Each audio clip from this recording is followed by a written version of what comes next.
Conan, what is best in life? To crush your enemies, see them driven before you, and to hear the lamentation of their women. That is good.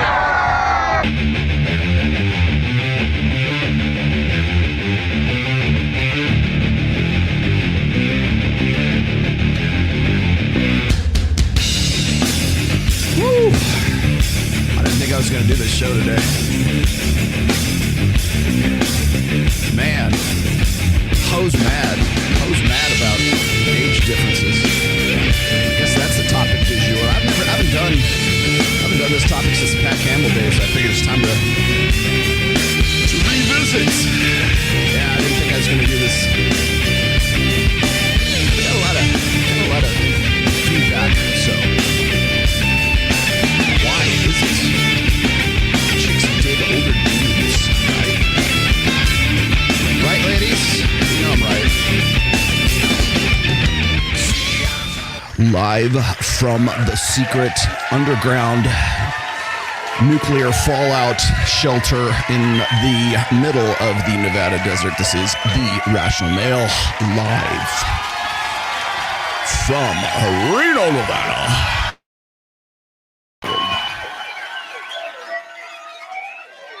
I used to be a little sketchy about saying Reno, Nevada, but not anymore. And Buddy's 35 years old.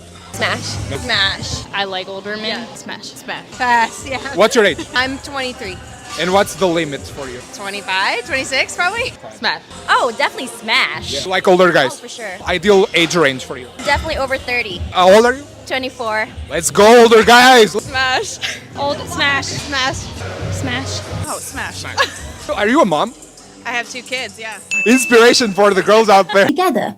Let's start by discussing why the older man and the younger woman work so well together. They have so much energy, passion and drive, and this excites an older man. For younger women, older men are more mature. They have life experience and so many stories to share. Sometimes a younger woman does not want to date a man who is her age anymore. They are normally, we could say, really immature and can't commit seriously. Older men are steady and they can provide a certain lifestyle that a younger man cannot. I think this proves why they are a match made in heaven. So now let's dive into how you can flirt without being creepy. Thank you very much. Can I be in charge for a while? There's a lot of dudes who are like 45, 50 years old who refuse to date women their age. They don't do so because they prefer young women and how they look. Because let's be real, it's a lot of 40-something-year-old women that'll give these 20-something-year-old girls a run for their money. But it's because of the mental aspect. Yeah. I will remind you, this is Derek Jackson.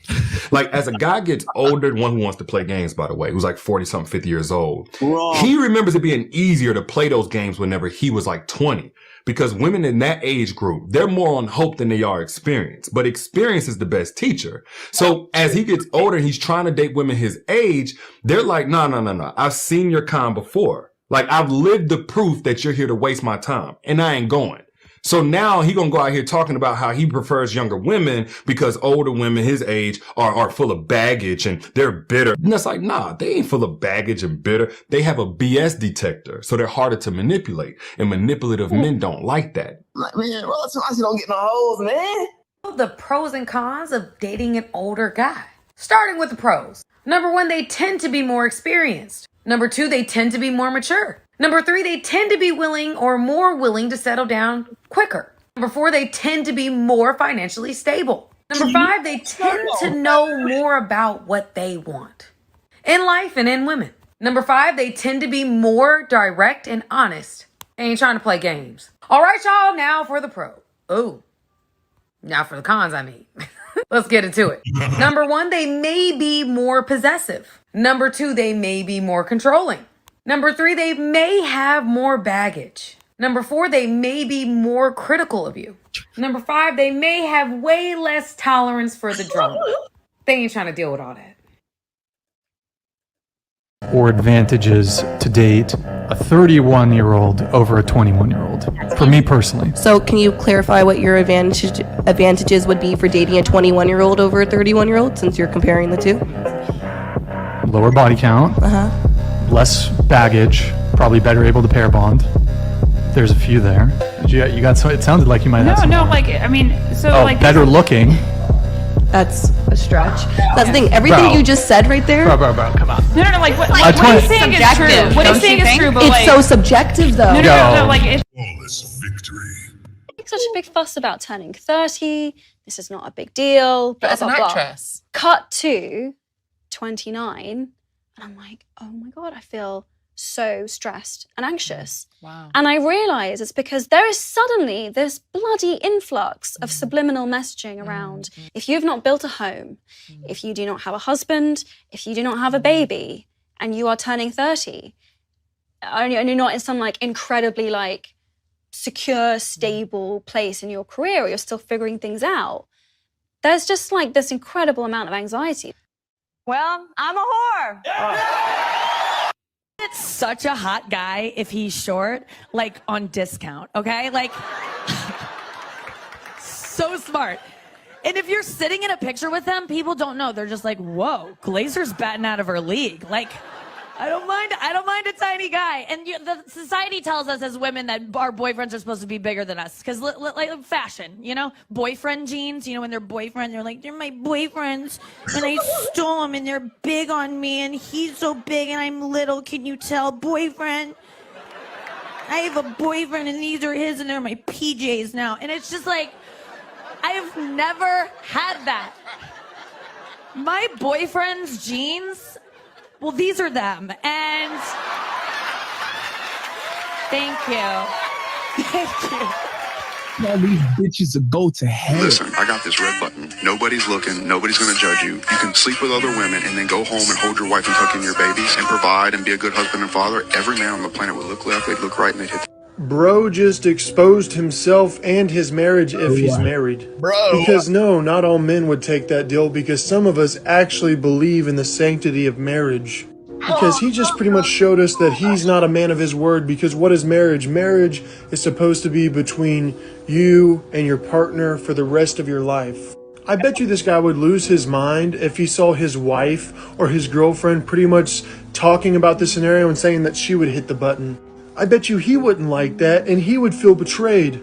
But I keep telling everyone, you know what, don't believe what I say, believe what other people say, and let this guy tell you who he is, and that's what he did in this clip. He told you who he was. But let me know your thoughts down below. Don't forget to like this video, share it everywhere, hit that follow button. Until next time, love, peace, and taco grease. Jesus, Lord in heaven. This is what I have to deal with these days. Oh, how are we doing? How are we doing? How are we doing? Oh boy, what a day it has been. What a week it has been in the Tomasi household. I have to throw out a few announcements here. Actually, one big announcement. Big. I have some bad news, and I have a little bit of good news to go along with that bad news. So I'll start with the bad news first. This is our announcements. Sorry. So I had a bit of a setback with Ned, my Greyhound. He's still fine. He's good now, but it was a little dicey there, starting on Friday, and people have been asking me about this. I think I talked to the guys in Rule Zero. They probably made an announcement out of. I think they might have announced this, but Ned had a setback. He's still okay. He's right there, but you'll notice he's got a different cast on right now. He's got a hard cast on because on Friday morning, he was coming in the back, and we have a ramp for him to sort of come up the back. He slipped on the ramp and put too much weight on his healing leg, and this is what happened. The plate in his broken paw bent, and I have the plate now. We had it removed. And it was, I can't even begin to tell you how surprised. I'm not a physicist. I'm not an engineer of any sort, like a mechanical engineer of any sort. I do not know how a 72-pound Greyhound could have bent this piece of metal, but it did. And it had, his paw was like really cranked to one side, and he was in a lot of pain. So took him down to the emergency vet because it happened to be on Black Friday of all things. Took him down to the emergency vet and got him x-rayed. That's the x-ray that you see right there. And was about 50-50 on putting my best friend down at that point. because I didn't know what to do. I didn't know if it was going to be something that is even repairable.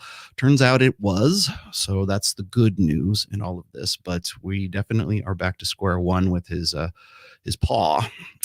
So we had the docs go in and remove the plate. And tomorrow I'm going to go to his regular vet and show them the plate because I have the plate. And I'm like, how the fuck does this happen? Because it wasn't that much force. And so I don't know exactly why. But the hardest part was they couldn't realign his leg or his hand or his paw until they removed the plate, because the plate was bent and there was no way that they could they had to unscrew it, pull it out, and then they could reset it, which is what they did. And he was a trooper. Ned's a badass, as I've said many times before. So we had it removed. He is realigned. We were a little bit worried about some reinfection because we had to open it up and pull it out, right, obviously. So he's not out of the woods yet. We're going to probably have to look at a different alternative and see where we go from there. But he's okay now. As I said, this is him just this morning. So you can see. But anyways, yeah, it was a little scary and a little sketchy. And I'll tell you, I had a real dilemma about halfway through Friday. And it was either make the call or not make the call. And I didn't make the call. I said, let's do it. Let's take it. I don't care what the cost is. So we had it removed, and so now he's back to square one again, and hopefully we can get it right this time. And so, but he's still the same old dog. He's only 5 years old, coming up on 6 actually. But that was a real, if I have been kind of like out of communication, that's why I wasn't on like rule 0. I kind of basically put my entire life on hold so that I could do what I had to do for my best friend. So yeah, that was really rough. I was 50-50 on actually, putting him down, and I need better than 50-50. I need better than 50-50 odds. If they said, there's nothing we can do about it, if he had osteo or osteosarcoma, I would have made the call, obviously. But I wasn't ready to do that. And so it was a real kind of emotional roller coaster for myself and my wife. So it was a rough time. But good news is he's on the mend. So we're going to take him in and see where he goes. So if I am out of communication, or if like you want me to come on your podcast or something like that, I still might do it. I'm still doing this show, obviously, from my home studio here. But I am probably, I'm certainly not going to be at Babes in Toyland. So if you're expecting to see me there on the 30th, I won't be there. And my travel plans are pretty much on hold until such time as he's a little bit more autonomous. He can get around. He actually probably get around pretty well right now, but he's got this big giant cast, and it's really, really tough. It's tough on my wife, and I'm the only one that can lift him because I'm the one with the strength. I'm glad I lift. I'm glad I work out, man, because this dog is like 73 pounds. So picking him up is like rough on. It's not rough on my back anymore because I do pretty good with my back, but like it's rough on my knees. So I have to take him up and down the stairs or do anything else. It's just like me, like doing, squats or like lunges with a 73-pound dog. So anyways, but the good news is he's okay now. And I will keep you guys informed because I know how wonderful you people are, especially when it came time to sign his cast. Well, I got another cast you can sign if you want to. So anyways, today's topic. Yeah, he is a trooper. Thank you very much. Let's see. What do we have today? Oh boy. Okay. Should I run through these already? Gosh, got 6 people already. Let me whip through these real quick. Rollo, I use the "we're better together than we are apart" quote to describe me and my Irish twins brother, year apart relationship a lot. Siege and Sean? Siege? Is that how you say it? Rescuing greyhounds together. Thank you. I'm glad you do. Do they still race? I think they still race greyhounds in Ireland, right? Is simping for a 21-year-old model passive overt dread? Well, here's the thing. I'm glad you brought that up because that's actually in my notes. I got complex notes for today. Because this is the topic du jour, which is I haven't done this in a long time. I wrote an article. I wrote an essay on the Rational Male way back in the early days. I think it was like 2011 or 2012. And it was about the mature man. And the reason I delved into that topic was because when I was a moderator on the SOSWAL forums from the mid 2000s, early to mid 2000s, there was a forum, a dedicated forum to the mature man. So guys who were, let's just say, past the age of like, I think 40 is where it was. I mean, you could have been anything, but like it was primarily for guys who are in that demographic. And honestly, that's kind of where I've been focusing recently. As I told you guys before, I am working on a program, probably a book. Actually, no, definitely a book. And I'm wondering how I'm going to do. I'm kind of like in the conceptual phases of this book right now. It might be like more like the Player's Handbook, where it's more of a text book, where it's like more like informational rather than like, here, you get up and go and do it. Like, here's how to do it. For these, I don't say classes, but this kind of group that we're, my friend Joe Marin and I are putting together for the for Men of Action, for MOA, which is Mike Sartain's group. And so now that I have a lot of downtime here at the house, this is the kind of stuff that I've been working on. So I figured, why the hell not? I might read you some of that early essay just so you can get an idea what my thoughts were 10 years ago, 12 years ago. So you can check that out. But okay, so here, make concubines great again. Is simping for a 21-year-old model passive / overt dread? No, okay, so simping. What is actually simping? Simping is an unequal exchange of value, according to Tristan Tate, but also other people as well. But that's really what it boils down to. So the problem I have with the term simping right now is that it could be anything. Like, for instance, here, let me show you something. Let me explain something to you. So I'm having these conversations with here, let me pull this out real quick. I'm having these conversations with people on Twitter. And I know, sorry. But I'm having these conversations with people on Twitter, and I am getting into like, there's, here, I'll just, we might as well just kick it off with this. I put this up for a reason. All right, so this was Andrew Wilson, and Andrew Wilson, by the way, man, here, you know what? You get one of these. You get bravo. Here, you can have one of these too. Andrew, this was a stroke of genius.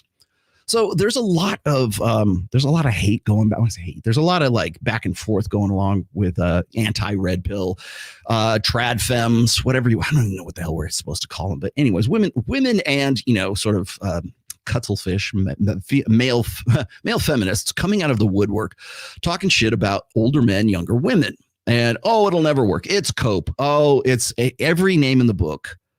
But then I'm looking at some of these other podcasts right now. One of them is, of course, Fresh and Fit. I know that Myron locked horns with some chick on Fresh and Fit. I'll show you that clip, a little bit of that clip today, about how demonized older men with younger women are right now. And I wanted to draw a little bit of attention to this because I don't know who this chick is, Hannah Griff. Any 40-year-old man who is genuinely interested in 20-year-old women is either emotionally stunted. Oh, I heard him. Emotional damage. Or emotionally manipulative. You notice that it can never be a pragmatic reason. It can never be like they just find them more attractive. It's like men, especially men who are older, who have the means and have the character and have maximized their potential. Mike Sartain, looking at you. God forbid they should ever date outside of their age range. And so the way to demonize this, and the only way women of this cut here can conceptualize this, is in emotional terms. So it's emotionally stunted or emotionally manipulative. No, it might actually be a pragmatic, maybe that's just what he fucking wants, right? I'm 28. I have nothing in common with the 20-year-old me. Okay, fine. But that doesn't mean that a 40-year-old guy has nothing in common with a 20-year-old woman or 21-year-old woman. What do a 40-year-old and 20-year-old even talk about? This is the most common flame insult rationale that older women, in this case, remember, she's 28, so she is just entering into the epiphany phase at this point and is starting to look at men in the long term. And you have to take all of these sort of data points into consideration before you really provide the analysis. But Andrew Wilson, my God, dude, sharp as a tack. Rapier wit, I think, would be the the term. So then why can a 20-year-old woman invalidate the vote of a 40-year-old man if the maturity difference is so unequal that dating is out of the question? Burn. Wow. Hold on. Hold the phone. There you go. Boom. I am ashamed to say I didn't come to that first. I am sorry, but I should have thought of that. Andrew Wilson, well played, sir. Well played. Exactly. So the reason why I use this as sort of like the intro to all of this is like, what is like, first of all, what is the simping part? More to the super chat's point here. What is simping? Because I will tell you this right now. If I show you a picture of me and Maya at the Wet Republic Bikini Contest Finals in September, people say, oh, you must have paid for that. Oh, you're simping because you took a picture with a beautiful young lady. Oh, you're simping because, fill in the fucking blank. Simping right now is, it is something that is identifiable, and it is definitely something that needs to be addressed. But I will say this is it's unfalsifiable, meaning that just talking to a woman is simping. That's how extreme it will get, because that's the sort of the cope. It's the catharsis that guys who are sort of in that, that demographic, the guys who need some form of cope. They need some sort of rationale to answer away and to dismiss away why it is that, and this is for guys too, but it can also go for women as well. Why it is that a guy would actually get with a hotter chick, or get with a chick at all. Get with a woman, a young woman. I shouldn't even use the term chick at this point, right? So if I say, or if I actually, I've had instances on Access Vegas where I have, given the devil her due, the deviless, the she devil her due. Okay. And I will talk and sort of try to relate to the point that like one of these girls is making on Access Vegas, so I can set it up to talk about a larger point.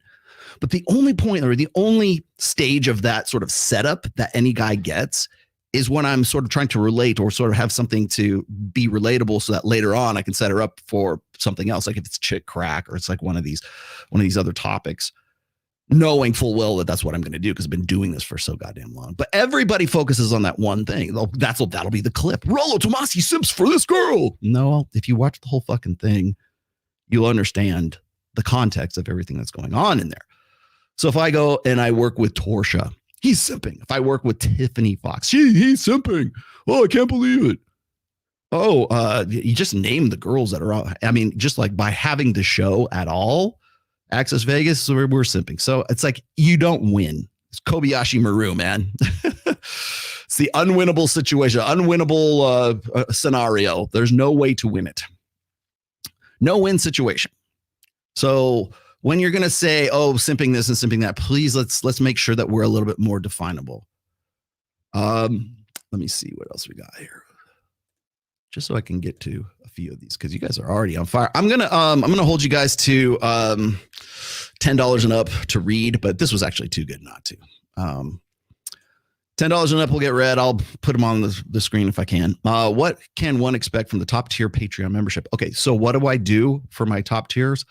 I have 3 tiers on Patreon right now. I just have the membership, which is like $5 a month. And then I have a $15 one, which is an archival one, which, by the way, the links are dead on right now. I got to go and put those back up. And then I have the $200 one, which is $200 a month. And for $200 a month, that is specifically established on my Patreon so that you guys can get I've been doing it once a month, but I've been toying around with doing it twice a month now. But I do a 2-hour Zoom conference for guys who want like a one-on-one with me, but maybe they just want to ask a few questions. It's like a short-term kind of thing. It's like it's the commitment level is not as much. You can cancel at any time, right?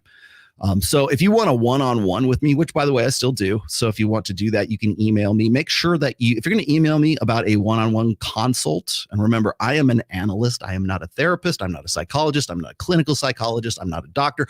I don't play one on the internet, but I will analyze your situation and I will give you actionable information that you can take or leave however you want to. So I do one-on-ones, but most people, like, oh man, I can't afford that. It's just a little bit over, it's out of my reach or whatever.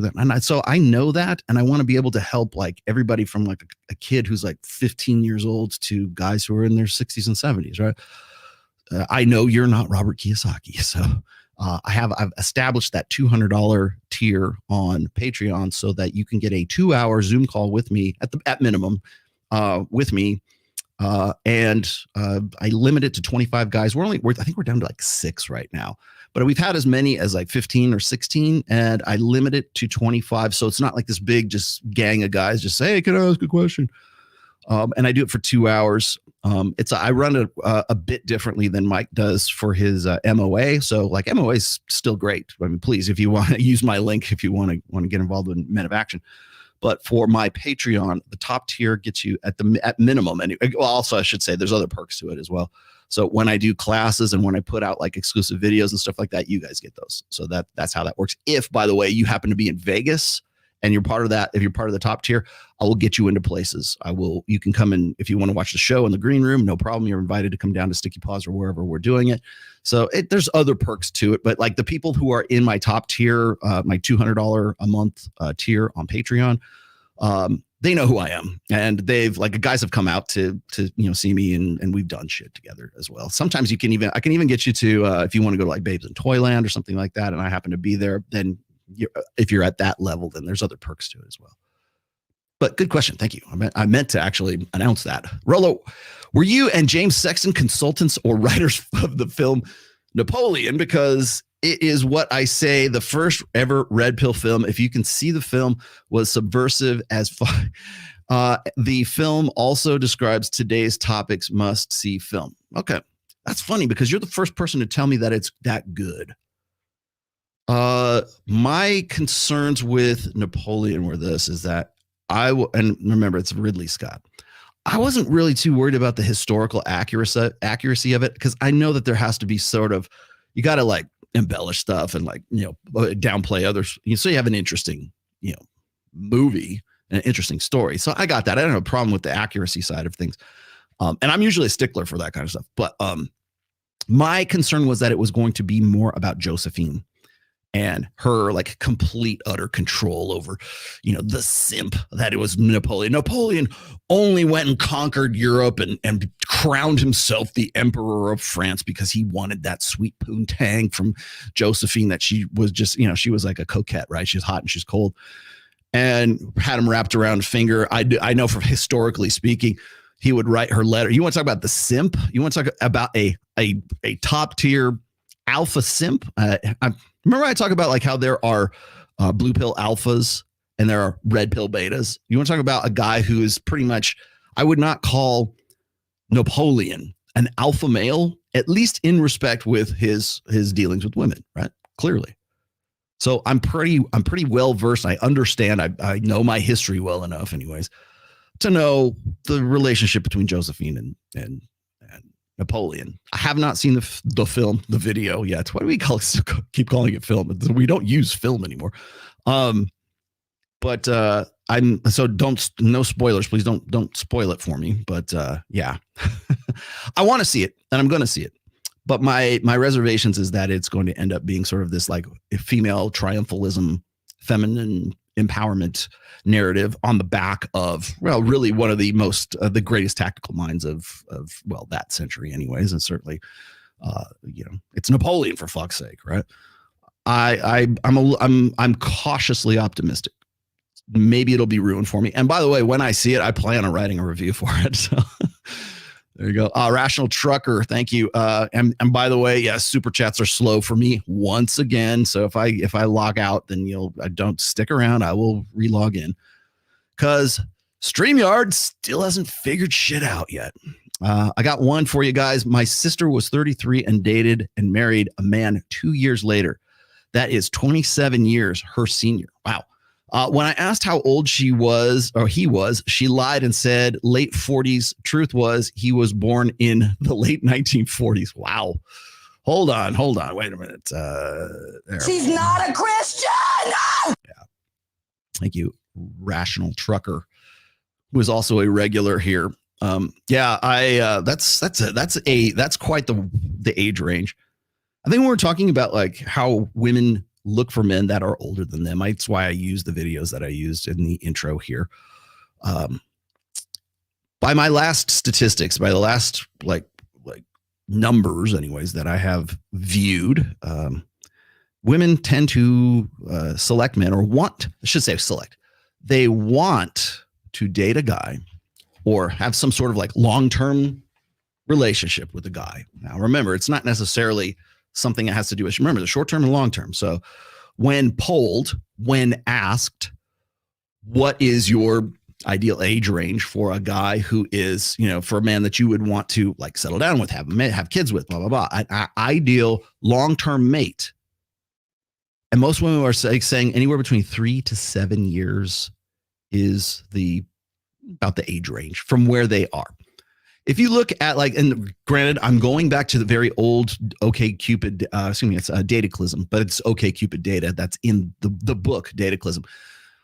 It's time we moved on from that data, I think, but it still serves as a good sort of like landmark, I think, for this topic. If you look at the data in Dataclysm, which was drawn from Match.com, OkCupid, a lot of these dating sites, which, by the way, I think is in error now. I don't think we need to be using that as quite as rigorously as we have been. But that said, using that data, men tend to find women they're most attractive, that they're most interested in, at the very least, because we're saying which ads are you going to respond to? Men of all age ranges go for somewhere between 21 to 24. That's why I peg women's peak sexual market value year as 23, maybe 22, depending on the girl. People have criticized me for that because I use that. This is where I draw it from. Where'd it go? I draw it from my very loose. God damn it. Can we see this? Can you guys see that? I can show that up again. There we go. Finally. Okay. Yeah. StreamYard is exceptionally slow today. Anyways, so that's why when I look at my infamous, very loose, very unscientific, very sort of opinionated bell curve for men and women's peak sexual market value years, that's why I peg that at about 23 for women. And as you'll see, I peg men's peak value years right around 30, 38, 37, 38. I would maybe march that back a couple years, maybe 36. Just depends. People really criticized me for that back in the day, and they really wanted to call me to the carpet for that. They go, well, women who are 23 years old aren't getting what guys who are 36 years old. How can you possibly? I'm like, dude, they're mutually exclusive. Just because they're over, those bell curves are overlaid doesn't mean that they aren't mutually exclusive. I'm not saying that 23-year-old women are just like lining up to get with 36-year-old guys. Clearly, that's not the case. What I'm illustrating in that, and I was back in 2014, and I still am now, which oddly, it is like surreal for me to actually go back and like have to like still defend this graph from like 12 years ago. But the great thing is that statistically and like empirically, my hunch, my gut instinct about that graph when I drew it out there, it was actually for an old essay, was pretty goddamn accurate. So over the course of time, people have sent me other essays and they've sent me other data sets and they've sent me all these things that really kind of back that up. And in some ways I've been kind of vindicated about it. But the problem is like in the internet, you could say something like 12 years ago and it's like outrageous and people will still hang on to it. But the problem is like you have, I don't say it's generational, but it's like a new set of like audience, like a 10-year, like, let's see, 6 years, right? Every 6 years, you've got a new influx of newbies or new people who are coming in who are just like now familiarizing themselves with your work. And your work might be, like in my case, like 20 years old. But they'll go back to that and go, can you believe this guy? I can't believe you said all this. And now I have to go way back and go, okay, here's why you're full of shit. This is why I said this. This is why let's look at the whole thing. Have you read the essay? No, I haven't. All I saw was this cutesy little, graph that I picked up when I did a Google image search. You don't know that there's actually an essay attached to that. Yeah, that doesn't make it into your, calculations. But hey, what was Rollo really talking about here? No, in one ear and out the other. They don't care because everything's perception and image right now. But I wasn't saying, and people took it this way, but I wasn't saying that 23-year-old women naturally, innately are just like beating down the doors of 36-year-old guys to fuck them and settle down and have babies with them. Did not say that. Didn't say it. Didn't say it then. Not saying it now. So get that. If that's your perception of that graph, then now you know. It's ridiculous. You guys understand? Like, I always have to like keep coming back again and again and again to these things. But anyways, okay. So I see that I have a wow. What is that? 200 euros? Whoa! Wait a minute. Hold up. What is this? What is this? Thank you for your recommendation about Hazelton's book. Yes, it's called Hormonal. I left it in Vegas. It's actually in Sticky Paws. A show with her would be great. You know what? I think you're right. I need to get Marty Hazelton on. People kept asking me about Gad Saad, and I am very aware that she just did a thing with Pearl. I will opine on that in just a moment. A show with her would be great. Question: is there a link between the amount of IOIs and ovulation? According to Marty Hazelton, yes. If you read the book, by the way, her book is called Hormonal. Very good book. The problem is every damn chapter, you kind of have to wade through the first like 2 paragraphs where she's trying to get her feminist street cred. Okay. And there's a reason why she does that.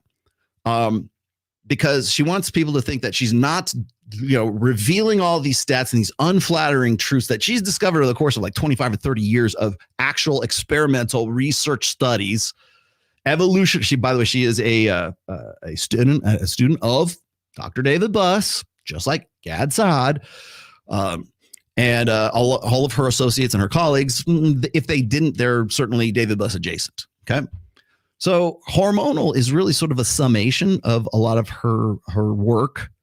And if you're looking for the actual research papers, and if you're looking for the actual data and how she went about this she's a doctorate. She's a Dr. Marty Hazelton, evolutionary psychology. She is a professor at UCLA, or at least last I checked. She had been doing this since really the late 90s, early 2000s, I think, and has been the number one leading voice in ovulatory shift, dual mating strategy for a very long time. So yeah, you're right. I probably should get her. If I can't, I know she's in LA, so it's not that far from Vegas. Maybe if I can tempt her to come out, tempt her with a good time. She's actually a pretty good looking woman too. But she has to sort of give her feminist street cred at the beginning of every chapter so that she doesn't get rocks thrown at her by the sisterhood for revealing the game. Once you get past that, though, you'll realize she's a consummate statistician and she knows her shit. And she's been doing this for quite some time. That's why I would almost use her as a much more credible source for ovulatory shift and dual mating strategy than even David Buss, because David Buss didn't do what she did. And I've been using her as a source, as a resource since the mid 2000s, since 2004, 2005. And you will, if you go to my blog right now, rtrationalmale.com. If you go to my blog right now and you look in the blog roll and you look in the side and all of my side links there for, people like reference links, books and stuff like that. She's been in there since day fucking one. The links to her work and all of her PDFs of her research studies are right there. All of it archived, just free for the asking. Nobody ever takes it. But if you want to read more, those are actually like, if you want to know about the research she did that she talks about in the book, that's really the place to go. Okay. Did you see Pearl confuse Gad Saad about Basim Youssef when interviewing him? No, I didn't. I don't know what the hell that was all about. However, I do know this. I think it's very unfortunate that Gad Saad was even at all introduced to Pearl, because I'm sure now he's got a really bad taste in his mouth when it comes to the red pill, because she's the red pill, right? Yeah, she 1.47 million followers, can't be wrong, right? Oh, here he goes. Here goes Rollo. He's talking about that crazy, ginger bitch. No, it's not that. It's the fact that, first of all, I have the deepest respect for Gad Saad. You guys already know that. He's probably he's probably the only guy online that I would even be somewhat starstruck by, to have him on my show. I'm working on it. I would very much like to have him out to Vegas, but again, as I told you, circumstances beyond my control these days. But I will say this is once the conflict started between Israel and Hamas and Palestine and all that good stuff that's been going on, if you know anything about Gad Saad's history, he fled Lebanon as a child so he could escape the civil war that was going on there.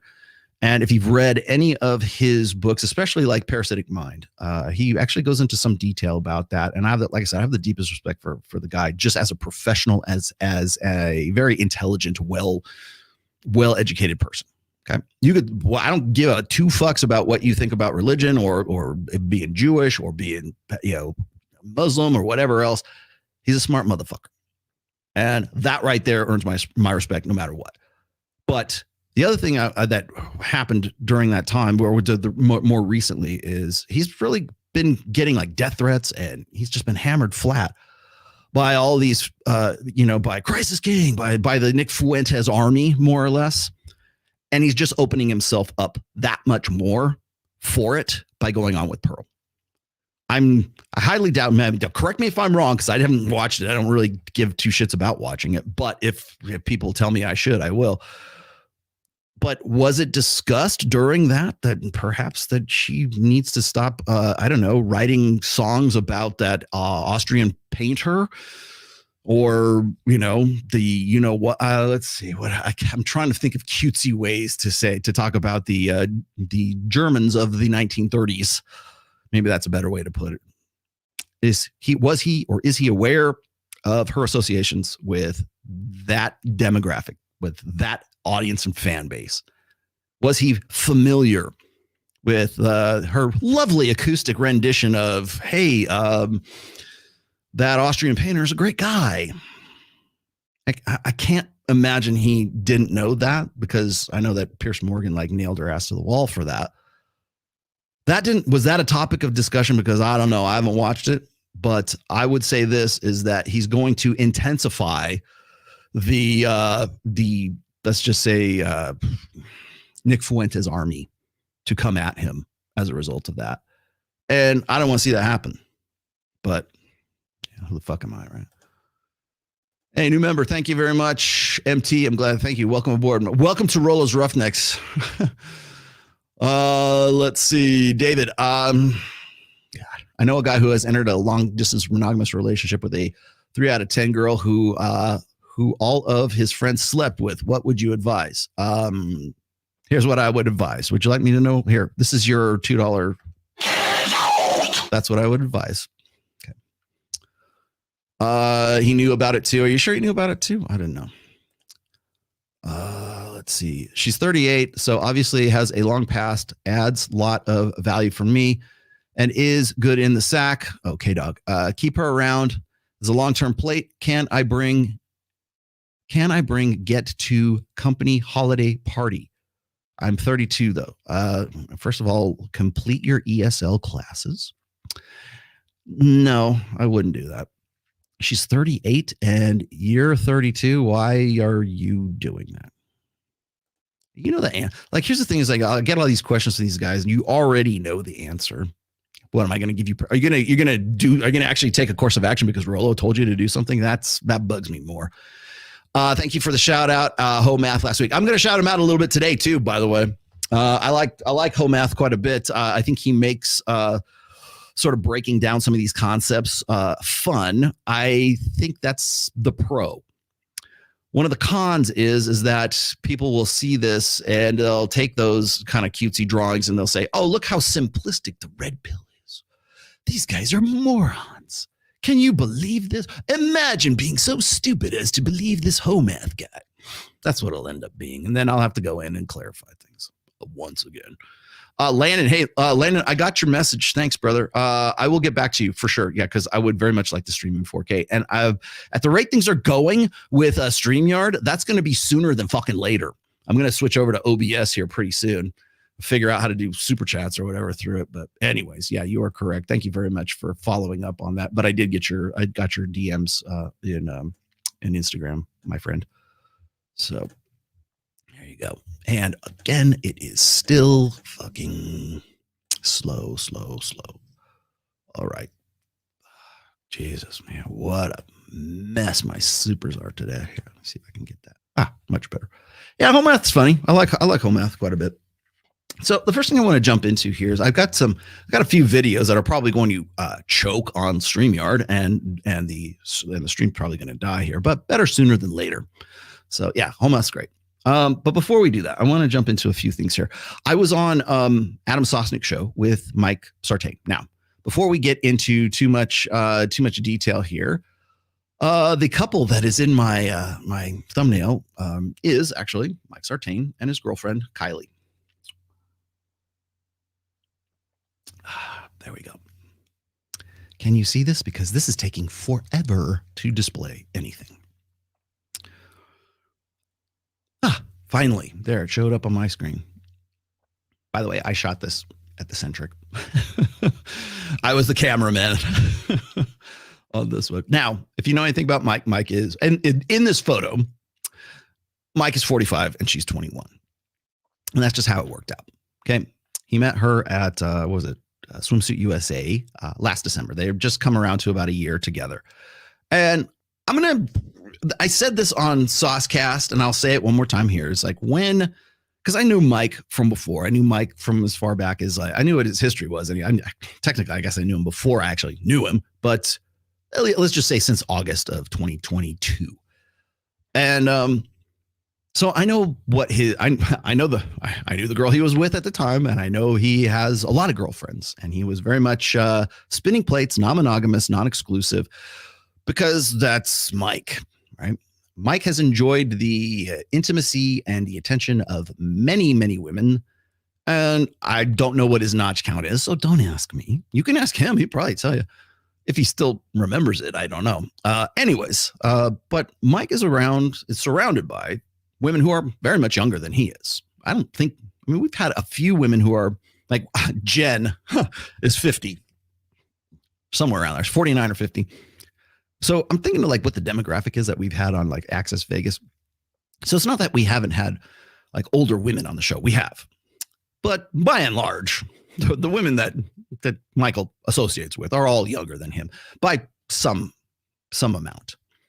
Now, 45 and 21 is an age shift that is exactly the complaint of most of these women that are on Twitter right now saying, "Oh, I can't believe this. What could a 45-year-old man possibly talk about with a 21-year-old girl? I don't even recognize myself. I'm 28 and I don't have anything in common with my 20-year-old self."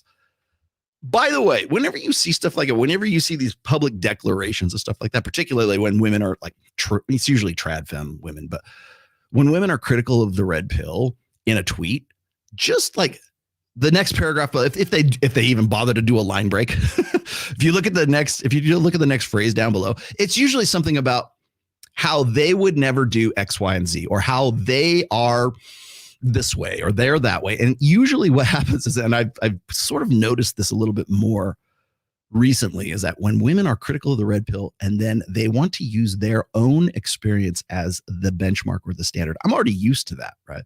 Women, when they argue or they debate, they always argue from a position of solipsism. The world centers around them. So damn near every time I'm on Fresh and Fit, or damn near every time I'm on, anybody's debate show, or there's another woman sitting across, and I've got a bone to pick with you, Rolo. Okay, go ahead. What's the bone to pick? As a woman, stop right there. Just forget it. I'm done. Bye. As a woman, no. The problem is talk to me in the first person. Don't come to me and say, as a woman. Okay, no, I want to, because what you're doing is you're presuming to speak for all women. When's the last time you hear men go, as a man, let me explain to you, like, guys that doesn't even like enter into most guys. I mean, unless they're like really sort of feminized, that doesn't really enter into most guys' sort of lexicon. It's not how they generally start a sentence. Well, as a man, let me because no one cares what your opinion is as a man, because it's presuming to talk for all of mankind. And every time I do hear that, it's usually from some very conservative, very trad fuck guy who wants you to think, okay, well, as a man, and this is what real men do, and my belief set and my convictions and everything I talk about ideologically, this is what real men do. And if you're not doing this, then you're not a real man. Or that's at least the, the presumption. That's the pretentiousness of it anyways. And by the way, it comes off just as pretentious as women talking about as a woman. We know you're a woman. We got it. Tits, boobs, ass. We got it. Okay. What else you got? Don't presume, ladies, if you ever want to if you want to debate me or you want to make a point on Fresh and Fit or whatever podcast or the Access Vegas or wherever you happen to go, don't put the prefix. Don't do the caveat. Don't put the asterisk. As a woman, don't fucking do that. I don't usually get Roll's giving advice. I'll give you advice on this, ladies. Don't fucking do that. Because I'll tell you, I tune out immediately. Immediately. As a woman, you're not speaking for all women. You're speaking for yourself. Because usually what follows up is, well, I'm 28 and I have nothing in common with my 20-year-old self. Bullshit. So you're saying you're a completely different personality from that. All of your character traits and everything else that goes along with it. I'm not saying that people don't change. They do. But trust me on this. I'm smarter. I'm much more mature now. And you can't put one past me, mister. Any woman who says you won't, I'm more mature. But this is why older men should date older women, in their, peer group. Well, what's okay? That's what I want to know. It used to be half plus 7. I've written those essays too. But what's okay? 3 to 7 years? And so I'm just where's the demographic shift? At what point, at what year do you not have something you can't have a conversation with somebody that young? Well, if you're looking at 45 and 21, apparently there's something that's between Mike and Kylie that they can carry on a conversation with each other. I'm sure they enjoy each other sexually. Absolutely they do. But beyond that, there's got to be something else. They've been together for a year.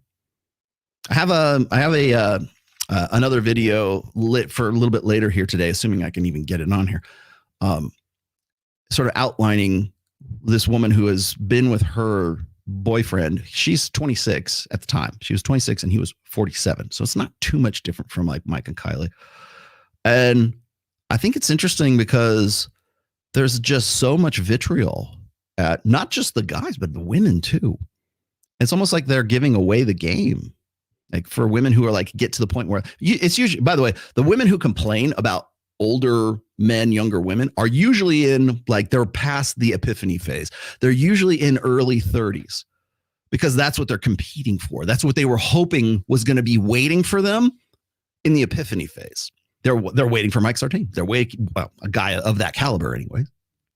Well, once I get to be 30, once I get to be 31, that's why, by the way, that's why I put Emma Watson as one of the intro videos here. Once I get to be 29, 30, 31 years old, she was absolutely complaining about or identifying, acknowledging, she had anxiety, let's just say, about the epiphany phase. Why is it that when you're 29, all of these expectations come up and blah, blah, blah, blah, blah? I'm because they do. Well, for women, it's because you're checking out of the sexual marketplace. Your sexual market value, Emma, has declined and decayed quite a bit. Your value is not as high as it used to be. And I mean that value in terms of sexual market value, not your personal worth, of course, but that's how women conflate value. Anything, and this is a little interesting aside, because this is another reason why women have a real tough time with older men and younger women. And they want to find some way to dissuade older men or shame older men into dating within, date in your age, date your age. Even fucking Jordan Peterson. You don't want to be the old guy in the club. Fuck yeah, I do. Especially when you're surrounded by beautiful women who want to have sex with you or want to be with you or even just want to get to know you and hang out with you. Okay, you go do you, Jordan. And again, it comes down to that. Really, that's intersexual or intrasexual competition is what it boils down to. But as far as women who are in that cohort that are in that I don't say post wall, but that post epiphany phase, the reason why they're upset about that is because they believe that they were going to it's what Dalrock, D-A-L-R-O-C-K, Dalrock used to call sticking the landing. And it means that they could, for the 18 to 28 during the hoe phase or the party years, as I've called it, go out and date non-exclusively. They're at the height of their sexual agency, their power. They're the most powerful they're going to be with respect to their sexual agency, 22, 23, 24, somewhere in there. And those are going to be their peak years, as I said. But so when you get to 29, 30, 31, that's the epiphany phase, right? That's when it's like, oh, I'm going to get right with God. That's when you hear a 28-year-old woman say, I have nothing in common with my 20-year-old self. Yeah, because the 28-year-old version of you is looking down the barrel of a gun, a long-term security gun, and you're wondering where are all the good men, Rolo? They're back in your 20s where you left them, epiphany phase girl. And now they're on the back foot, right? It's like they're like, how do I find a guy for long-term security? Oh, well, I'll tell you how you don't do that, ladies. You don't blame older men for their preference for younger women, especially when you enjoyed the attention when you were 23. Understand that. Have a bigger picture, a bigger scope. If you want to save yourself from having to deal with being 32, 31, 32, maybe 33, I don't know, whatever. If you want to save yourself from that sort of anxiety, then start looking at the forest for the trees, man. Understand like where you got, like try to think, and ladies, you want here's some advice.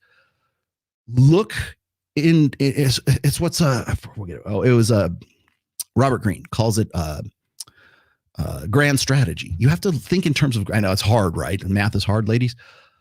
You have to think in terms of grand strategy, not just winning one little battle, but the whole freaking war.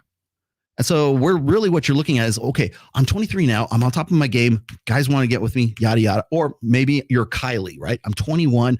I'm smoking hot. I have all these guys in my DMs. I have all this stuff. And now this guy who's 45 years old, he's got money. He's got looks. He's got game. He's got, he's very well liked. He's got social proof. He's got pre-selection, So now you're going to have to balance that against the sort of like grand strategy, having the God's eye view of like, where are you going to be when you're 31? Where are you going to be when you're 41? Most women don't really look or think in terms of grand strategy because they're not thinking, okay, well, this is a good for me right now. And maybe it's because they don't have anybody like to sort of like advise them when they're younger. It could be that, they had daddy issues. Well, maybe daddy should have said something, or your brother or your uncle or your nephew. I don't know, whatever. Your cousin should have told you this. But Uncle Rolo is going to tell you right now, you need to start thinking in terms of grand strategy. And that's the problem that women have with younger women and older men, because they didn't figure it out until they got to be 33 years old. And now they're on the back foot. And now they're playing catch up. And they've never had to play catch up before. So when you hear women complain about older men, younger women, they're usually in that epiphany phase, like 28 is a little bit young, but say 29 to 31, that's when you'll start hearing that. Women in the epiphany phase, there are certain things that they will talk about. What's the epiphany phase? I'll get to that in a minute. There's certain vernacular that they will use. Like, where are all the good men? I can't believe these men are threatened and afraid and scared of a powerful woman. They're not. You're just losing capital. You're losing the thing that held their attention when 10 years ago, 8 years ago. It's on the decline. I'm just saying it's gone. There's still, like, even Derek Jackson can figure this out, right? I mean, yeah, women of a certain age, you could still look good. I mean, hell, I can point out Jamie Villamore. I can look at Jamie Lynn. There's a lot of girls that I know personally who look fucking great at like 38 years. CJ Sparks looks great, 38 years old. Awesome. Would, right? But she's not going to be able to compete with her 28-year-old self or her 23-year-old self. As I've said, and people get this fucking right. Get this. Okay. Rolo's going to talk about the wall right now. Here's the wall. The wall starts here, not here. For fuck's sake, get that through your head. Oh, well, a woman gets to be 31. She's past the wall. Rolo said, no, I fucking didn't. What's the wall? Well, the wall starts psychologically. It's when women acknowledge that they cannot compete at the same level that they used to compete 10 years ago. And by competition, I mean that in terms of the sexual marketplace, or the sexual marketplace as an economy. They are less valuable in the sexual economy at 38 than when they were 28. And they fucking know this. The problem is like, it's also a hit to the ego. Why? Because women pair their personal worth with their sexual market value. A woman's only real agency is their sexual market value, is their sexuality, is their ability to command attention, usually male attention, but it could also be female attention too, right? In different ways, right? That's how women, that's like sort of the hierarchy of women, is the attention capital. As I've said before, you probably read this in my my first book, The Rational Male, go get it on Amazon, but I have a chapter in there called Your Attention Please. And I was outlining how women use attention as capital or currency. I said that the coin of the realm in girl world is attention. It's the currency. How much attention can you generate? And by the way, there's more valuable attention than there are others, right? So there's actually a sort of a qualification of attention for women. Like orbiters, like beta male orbiters, that attention is never going to be as valuable as Jason Momoa or somebody who has, fame, good looks, money, muscles, game, right?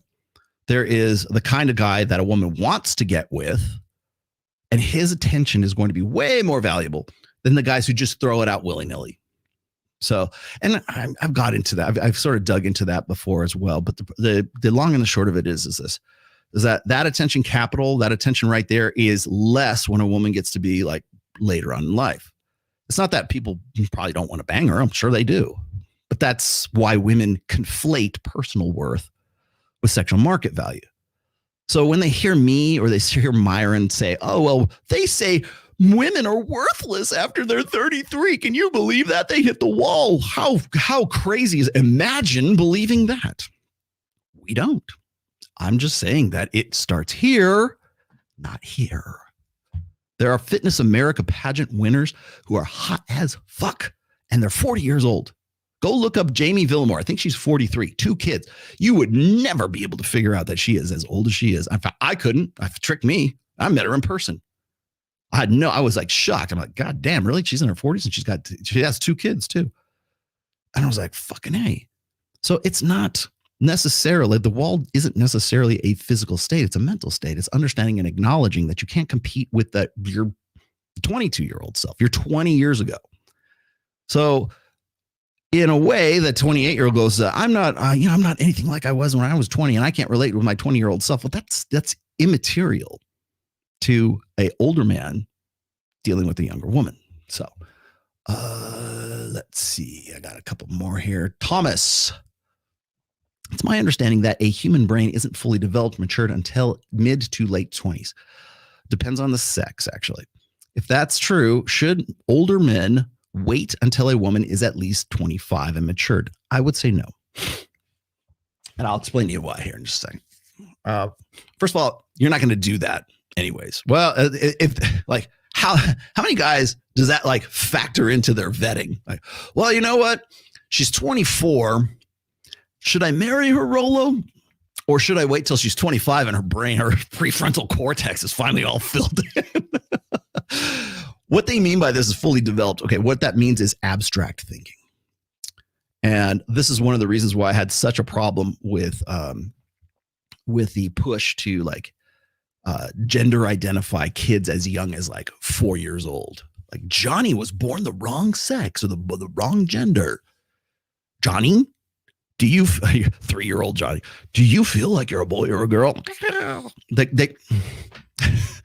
It's ludicrous. And the reason why I've always been against this whole stupid ass shit about like, gender identifying especially at that age is because if you have ever taken any psychology 101, like I've taken child psychology as part of my college course, my college load, right?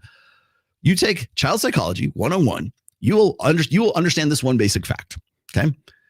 Human beings do not develop a full capacity for abstract thinking until they get to 18 to 20, mid 20s, somewhere in there. It just depends on the individual too. Also depends on the environment and what they have to go through. If you've seen some really heavy shit during your life, you're going to probably develop abstract thinking way quicker. Now, there's a genetic component to it. Yes, there is. But the long and short of it is that if you're holding off from like marrying a girl because she's 23 or 24, not that you're getting into a relationship with this person, don't get married. If you're vetting, I'm going to vet for a girl, Rolo. I'm going to wait till her prefrontal cortex comes in. Yeah, I think you're probably safe, dude. One of the things, more to the point, when I was on Adam Sosnick's show, and I was there, and the topic came up, by the way. I wish I didn't clip this. I probably should have clipped this, but we had this conversation, exactly this. And they asked, they asked the panel of the girls. They said, I forget the guy's name, but he's now People Magazine, and I know People Magazine's sexiest man alive, 57 years old. I'm like, fucking A, right on. He's older than I am. That's awesome. And he is an actor. I want to say he was in like soap operas or some shit like that. He's an actor. Definitely has pre-selection. Social proof. Is he single? Do they have to like make him single? I don't think so. But the dude's like the sexiest man alive at 57. And so Adam's like, ladies, do you find Mr. 57-year-old actor guy, do you find him attractive? Would you get with that guy? I think probably about a third of the panel said yes. And then like my good girl, Maya, said, no, I wouldn't get with him because of the age thing. But, but because he's over the threshold, right? There's a certain threshold, I think, and maybe that threshold sort of like moves as the girl gets a little bit older. So, but I thought it was interesting. It was an interesting topic. And so then we started talking about, we got, of course, it was meant to spark the conversation about older men and younger women. And I think Adam probably did this on purpose because he knew the situation between Kylie and Mike, because it's good. It's grist for the mill, man. This was a really good topic and it was fun. And I will tell you this right now. It's like, I've never been in the position that I've been in it before, but like not as much as I have been over the last year on Access Vegas, because I'm around women who are half my age. Some cases, just a little more than half my age. And I really like Maya, but I like her, right? Like, I want to like, it's more like a uncle and niece kind of situation, but I really, really like her. But the first thing anybody says is, oh, is he? I thought he was married. Yeah, I am, happily. Thank you very much. And I think what's funny is like, if you see me with like very young, like bikini girls at Wet Republic, they think, oh man, is he separated? No, dude, my relationship is that solid. We're good, right? We're good. Trust me. Oh, that's how he dreads his wife. No, that's just this what I do. Right. And she takes care of me. Don't get me wrong. But the dynamic there is pre-selection, social proof, older man, younger woman. Same thing with Mike. And by the way, he's not the only one I know who's done this and still is doing this quite a bit and successfully so. Maybe they have a girlfriend. Maybe they just simply date younger than they are. I've seen lots of guys who are in MOA who are like 40-year-old something, and they date women who are mid-20s, 25, 26, somewhere around there. And are women like specifically going and looking for those guys? No, but if they come into their sort of orbit and that guy has pre-selection, has social proof, is still in good shape, right? I'm in better shape than anybody that I know who is my age, pretty much. There are very few guys who are like okay, maybe Red Pill Thor. Red Pill Thor's 60. He's in better shape than me. Sorry, you got me. You got me, Thor. But he's older than I am, so there you go. He's had longer to develop. But I tell you, when I see like say Kevin Savo, who is yoked as fuck right now, I'm like, damn, good looking kid. He still needs to maximize some other areas of his life. But when I look at the combination, like guys will say this, well, 36, 37 isn't really the age you need to be concentrating on, Rolo.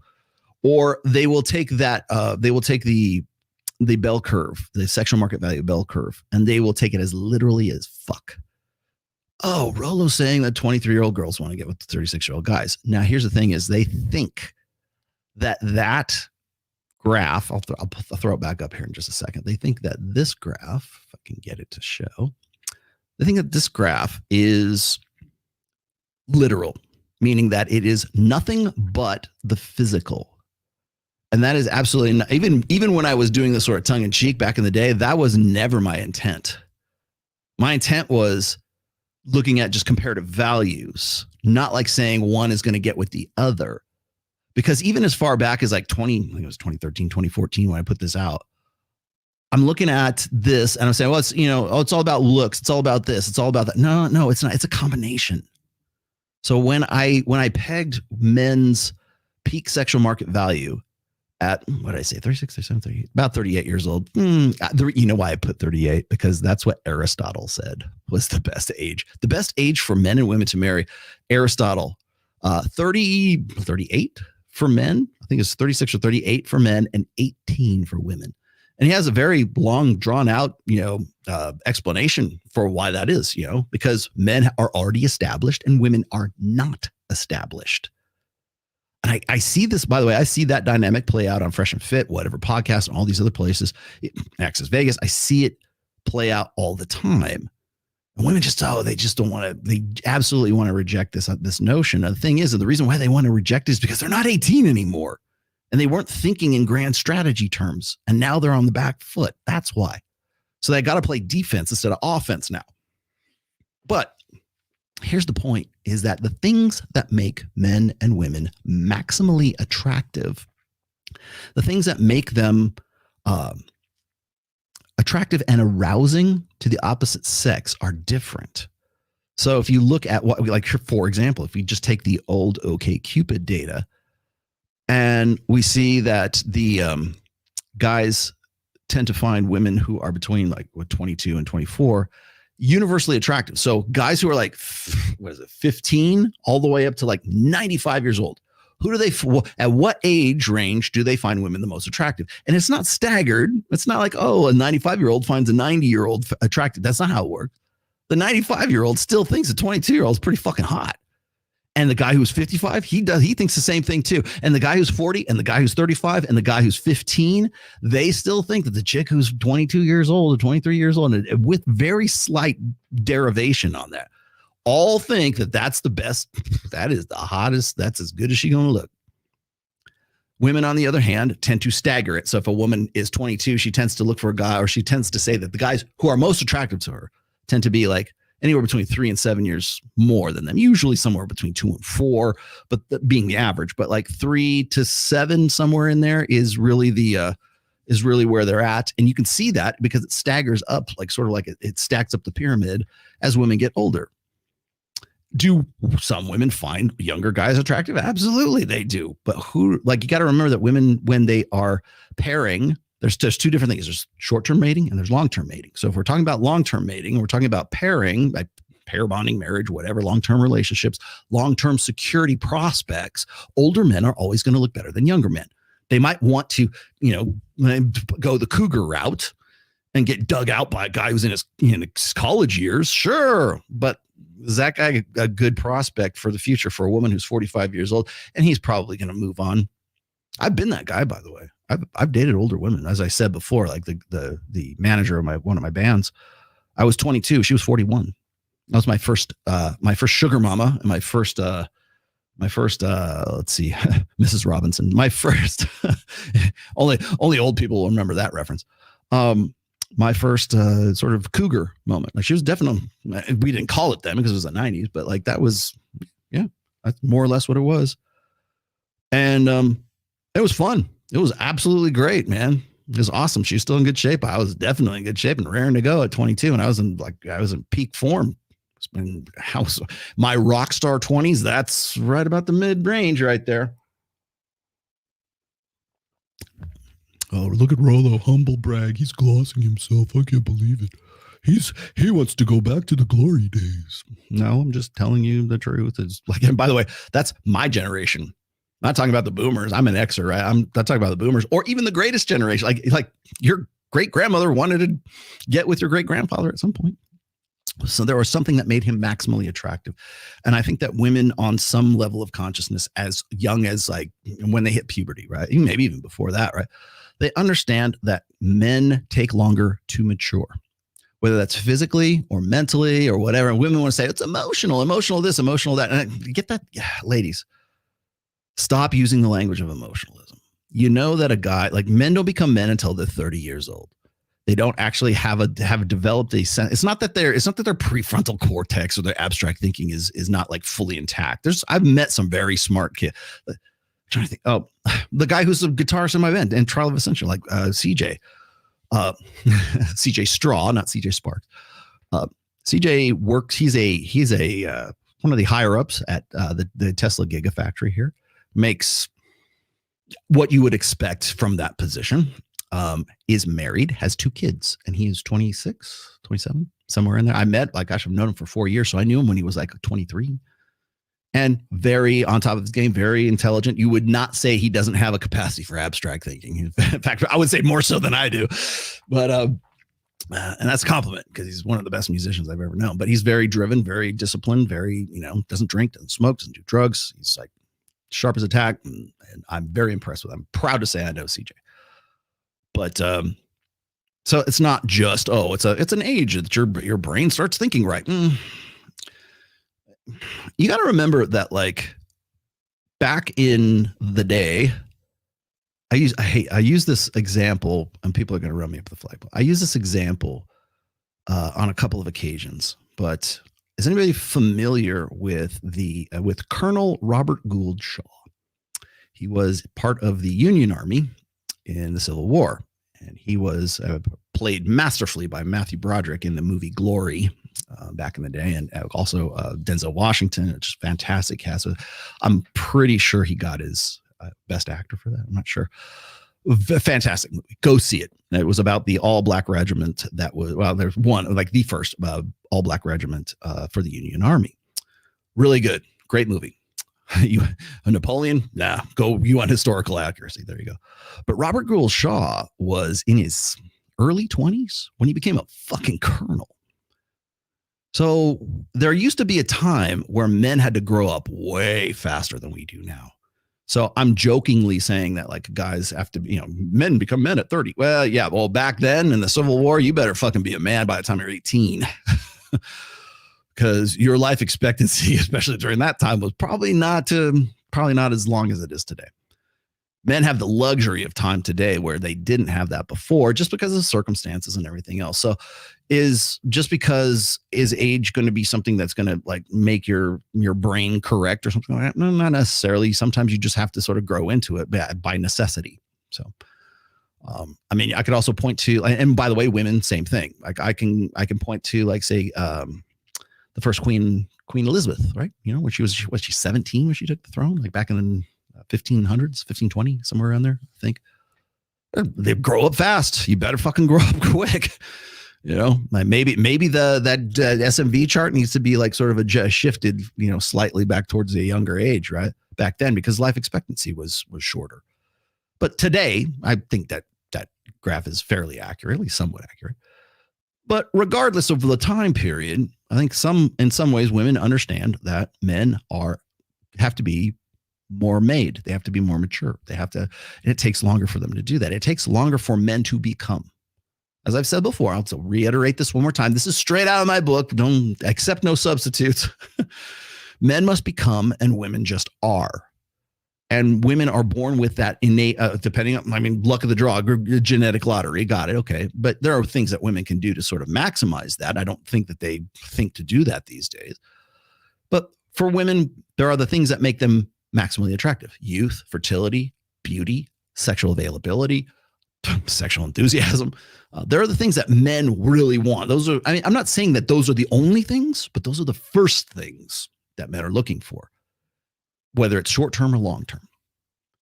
If a guy's vetting for a long-term partner, trust me, at the top of his list is she hot and does she fuck? Those are the two things. And then, is she good with kids? Is she good with animals? Is my mom going to like her? And, all that comes after that. But there's still that, okay, do I want to tap that? That's top of the fucking list. Not saying it's the only thing on the list, but it's at the top of the list. Okay, for guys. For women, the things that make a man maximally, men must become. So that's why it takes longer for guys. That's why I pegged it at 36, 38. That's probably, I think, why Aristotle said the same thing way back in antiquity. It takes longer for men to become. by 30, 32, 33. That's why I tell guys, people think that this is like horrible for Rollo. Rollo's encouraging all of this. They think it's horrible when I say, don't consider monogamy, much less marriage, but don't consider monogamy until after 30. Why is that? Well, because you're going to be in a better position to be sexually selective, because hopefully if you have maximized your personal potential, you'll be able to be more sexually selective when you get to be 34, 36, 38, somewhere in there. Guys who actually have a drive and ambition and they want to do something with their lives. I'm not saying don't fuck. I'm not saying don't, spin plates. I'm not saying don't date. Absolutely do that. Just don't commit to any long-term relationship until you're at least 30. Right? And even then, I think that's probably early. And by the way, I'm right about that because the average age of first marriage right now for women is 30, and for men, it's about 31 or 32 right now. And this is according to the most recent 2021-22 statistics that I got from my good friend, James Sexton, divorce attorney. That's the average age of first marriage in the United States. So, men, hold off. And I'm not saying to be a dick or to punish women or, I'm going to get them. I finally have some sexual selectivity. No, you better, the only way you get there is if you become. Maximize your potential. Guys who get to be 32, 33, 34, 36, somewhere in there, they're just hitting their stride at that point. They're just finally figuring out what they're really about. So when a guy gets to be, maybe he made partner in the law firm, maybe he's a surgeon now, maybe he's got his own business, he's doing whatever it is that he's like his ambition, his drive, where I'm a politician, I don't care what the fuck it is. Whatever your passions are, your ambition is, whatever your drive is, whatever it is that you want, what do you want to do with your life? You're probably going to start hitting your stride in whatever that is, assuming you have the fucking guts and the drive and the ambition to do that. You'll probably be hitting your stride right around your mid-30s. That's usually where it takes place. And lo and behold, that's when guys have their most sexual selectivity, which gets into the next topic today, which is going to be a midlife crisis. I'm going to talk about that here in just a second. But for the reason, so why does Rollo say it's 36, 38? Well, that's because that's when guys should have realized some of their personal potential to the point where it is maximally attractive to women, because women are not just about the physical. They are. Is it about looks? Yes, it fucking is. Okay. Can you stay in shape at 30? Yes, absolutely you can. Can you be in good shape? Yes, you can. But you know what's better is like you're at a point where you've put in the hours, you paid your dues, and you're hitting your stride in whatever your chosen field is. You're a better judge of character. Hopefully you've gone through, you spun plates long enough so you know what you're looking for, assuming that's even what you want to do. But if you maximize your personal potential, you're also maximizing the things that make you maximally attractive to women. That's what the graph is for. I'm not saying you're going to look better at 36 than you did at 26. That was not, if you read the fucking article that accompanied that graph, you would know that, but nobody reads it. I'm like a ninja author. I write essays and nobody knows. I come into the room. I give a TED talk. I come in and talk of these dissertations. I go on Fresh and Fit. Nobody knows. Rollo was here? Yes. I strike and I fade away. Ninja author. He's got a new book. Nobody hears it. Nobody reads it. They only hear whispers of it, or they pick out the salient parts of it and they use it in other podcasts. Who said that? Nobody knows. Ninja. Okay. Oh, David. Girl says that she didn't feel a spark or connection following a date. Does that mean that she believes that your SMV looks is lower than hers? It's not a competition, David. It's not like, oh, you know what? His SMV is lower than mine, so fuck him, I'm out. You're not hot. You're ugly. Maybe that's it. I didn't feel a spark or connection. Okay. Next. Why is this so important? You gave me five pounds to ask this question. Next. That's the solution. You want the solution? There it is. It's not necessarily like a comparison. So you got here's what you're mistaking. Women are not comparing their SMV to your SMV. They're comparing your SMV to the kind of guy they think another guy's SMV that they think they can get. That's the difference between those two. Like the chick you're talking about, she thinks she's a 10. Put her on Fresh and Fit and say, what do you rate yourselves, ladies? I'm a 10. I guarantee you that's that chick. It's not about like, I don't make those comparisons. I don't put a number on it. But, bitch, please. She's not comparing you to her, comparing you to the kind of guy she thinks she can get. I didn't feel a spark or a connection. Okay. Well, there could be a lot of different reasons for that. But usually it's like women don't compare men to themselves. They compare men to other men. Attention is the currency in girl world. Simps are copper, nickel, are copper, nickel. 6-figure earners are silver, and 7-figure man is gold. Side Ned's cast. I will do that, Rational Trucker. I'll do it again. He's going to have it probably cut off again tomorrow, but he's got a hard cast now. Just pray for him. Just think, offer up whatever gods you pray to, please. He needs it. I need it. Oh, let's see. Grant Gordon. When you last visited with Myron in Miami, did you happen to talk to him about his last episode with Tim Pool and TradCon Dad? No, I didn't have that specific conversation with him, but I do have some I got an interesting aside for you. Can you shed some light on what went on behind the scenes? TradCon Dad?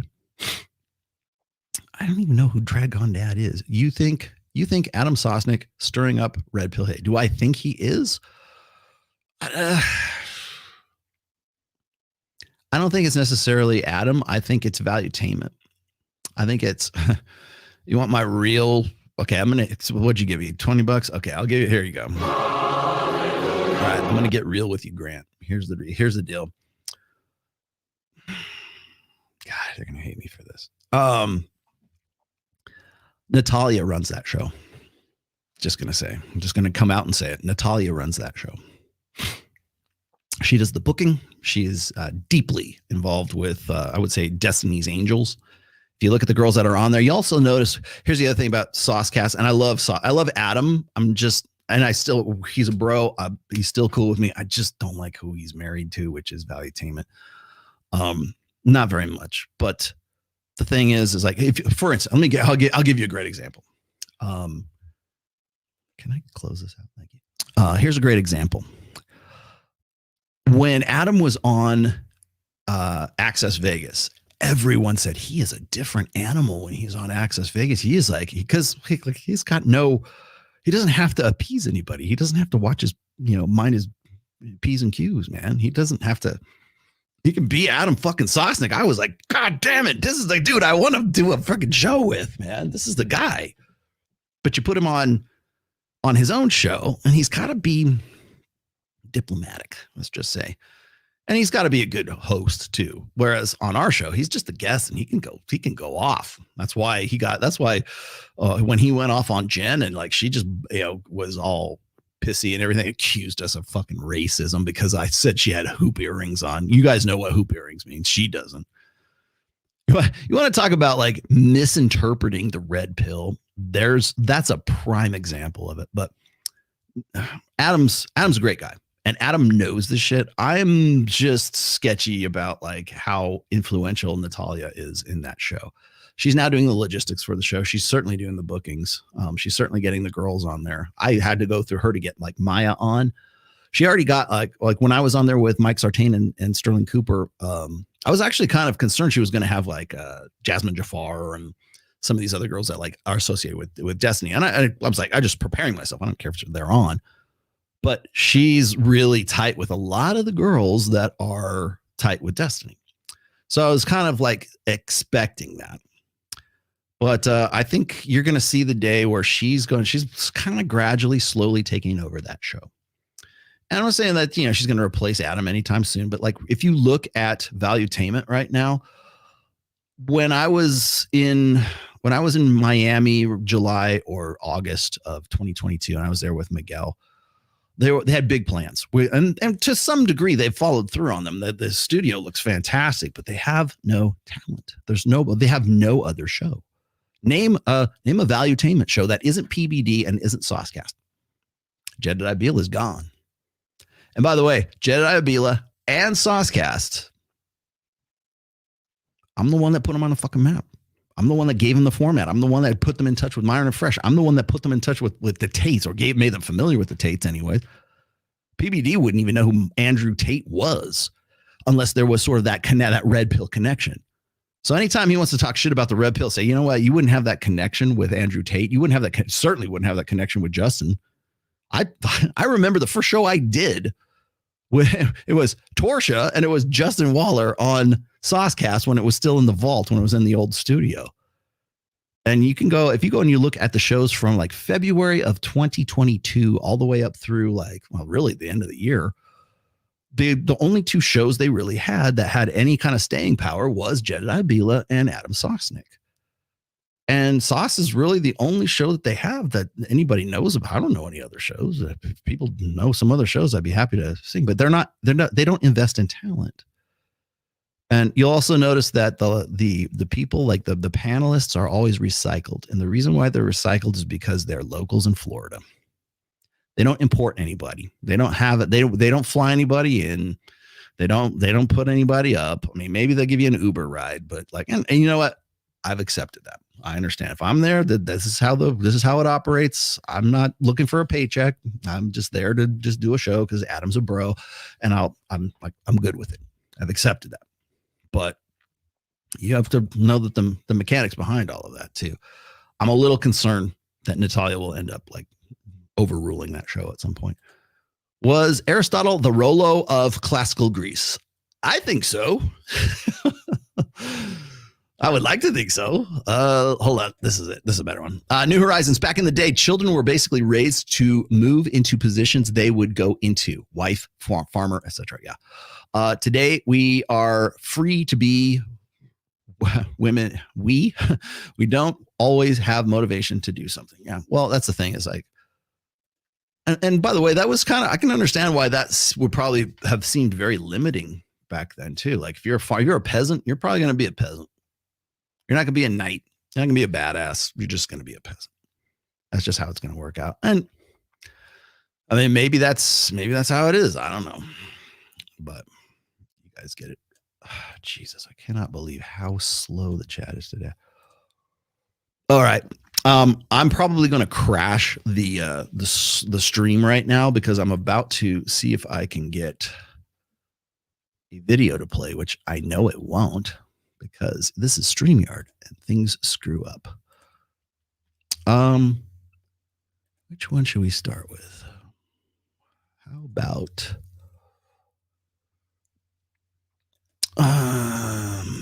that's that one. No. I'm going to get into midlife. The second article that I have to get into because it kind of dovetails nicely into the older man, younger women topic. Let's see if this will work. I don't think this will, but let's give it a shot. It's probably going to choke. I'm probably going to have to come back. So please bear with me here. I'm trying to get this video to play and it's probably going to crash the system once again. StreamYard. What's that? Oh, why did she leave? Rollo, why did she leave? Who leave? Natalia? Natalia's there. What are you talking about? Did she leave? I don't think she left. Nat is the new Pearl. I think she probably certainly would like to be. Miami has a lot of locals. Yeah, it does. Well, that's why they keep getting recycled too. This is just gonna choke. If this chokes, I will be right back. Matter of fact, you know what I'm going to do? I'll be right back anyways. I'm just going to reset the stream, I think.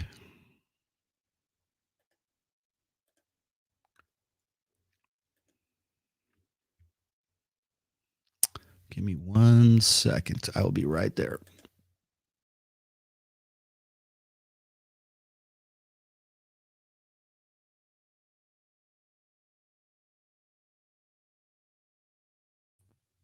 There we go. Now let's see if it'll work.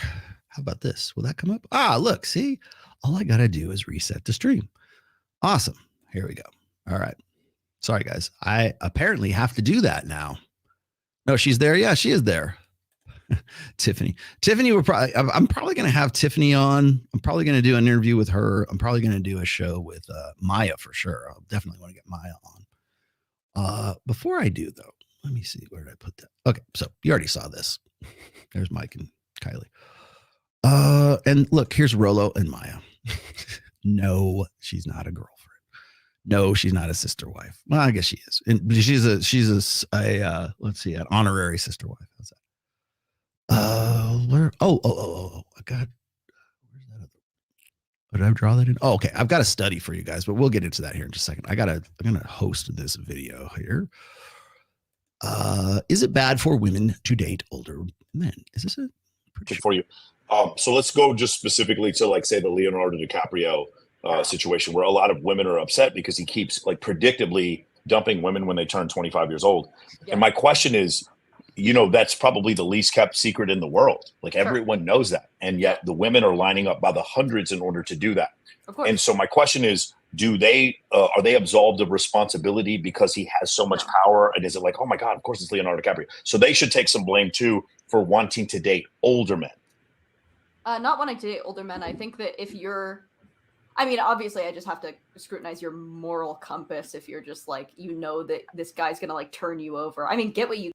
Okay. Moral compass. The only time women are worried about a moral compass is when it serves their interests. Okay.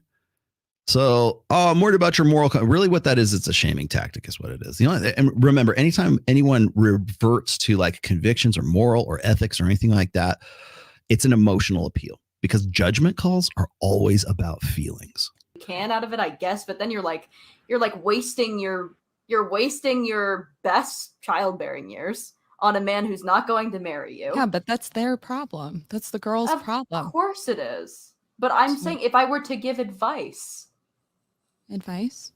Yes, if I were to give these women advice, which is what Michael asked me a personal question. He wants to know my opinion. Yeah, I just want they're not absolved of responsibility is what I'm saying. Because that's one of the issues that I have with the argument. I think these women have the wrong priorities, and I think that they're ultimately hurting themselves. Are they being stupid, Lav? Yeah, I think that they're being stupid. Would you tell them you're being a stupid woman? Yes. Yeah, see. I have many friends in LA. I have a friend in LA who broke up a marriage of an older man, and because he was a millionaire. And I was like, you are retarded. You are dumb. You're wasting. This shit is not gonna. In 5 years, your life. You're not gonna be as hot. You're not gonna be as whatever. You're not gonna be as wanted, and you're completely fucking your life. You're not preparing for the second half of your life. Maybe I'm missing it, but what are we saying? Like, what is the negative outcome coming from young women manipulating men? Like, if we're saying like that they're using their beauty and things to get into relationships, these are generally things that men value anyways, and these are things that men want. But what are they using those to do afterwards? Like, Lav, real quick before you answer. So. All right, sorry, the Spurg's going to talk real quick. She's not wrong though. I hate to defend her point because I'm not really defending it per se, but this is the concern. Okay, so the reason I'm using this as an example is because first of all, she's going to couch it in moral terms, which is stupid. She shouldn't do that, by the way. She could have made a really good case if she would have just stuck to empirical data, which is this, is that when you put a 45-year-old guy with a 21-year-old woman, okay, and you pair those two up, the first thing like that most women want to say is like, what are they going to talk about? Oh, I can't believe you're robbing the cradle. I talk about like some really good shit with younger women, like Torsha, who's one of my proteges, very, very intelligent. I know people go, oh, she's just some dumb bitch. No, she's not. She is very, very highly, too intelligent almost. Tiffany Fox, I'm going to gloss you a little bit here, Tiff. Tiffany's actually way smarter than a lot of people would think. Oh, she's just some dumb porn star, blah, blah, blah. No, she's got skills. She's got other skills other than her porn star skills. But you never know that because you're only just sort of like seeing the cover story. You're only looking at the cover. You're only looking at like what's presented on Instagram, what's presented on podcasts, that kind of stuff. But the but that's kind of immaterial to the conversation, because it's like I can have a conversation with Tiffany, who's 31. I can have a conversation and really get into it with Tori, who's 28, 27, 28, probably 28 now. And I've had some really good conversations with Maya Allegra, who is 21. So much so that she impressed me enough to put her on the show that I did when we did the interview with Robert Kiyosaki in this summertime, and Ken McElroy. She was the youngest of 4 girls that we had on. We had her, we had Kayla Franca, and we had is it Lisa Song, something like that. Lisa something. I forget your last name. Sorry, Lisa. And we had, and then the real estate chick, right? And they're all very good looking women, right? But they can carry on a conversation. And we hand selected them specifically because we wanted to have a good conversation about, like, you know, money, sex, and power. That's what Kiyosaki is into when he comes out to Vegas, anyways. And it was great. It was fantastic. They were really easy to work with. They were smart. They had good topics of conversation. They never let the conversation. I didn't feel that there was a lull in any of the conversation that we had.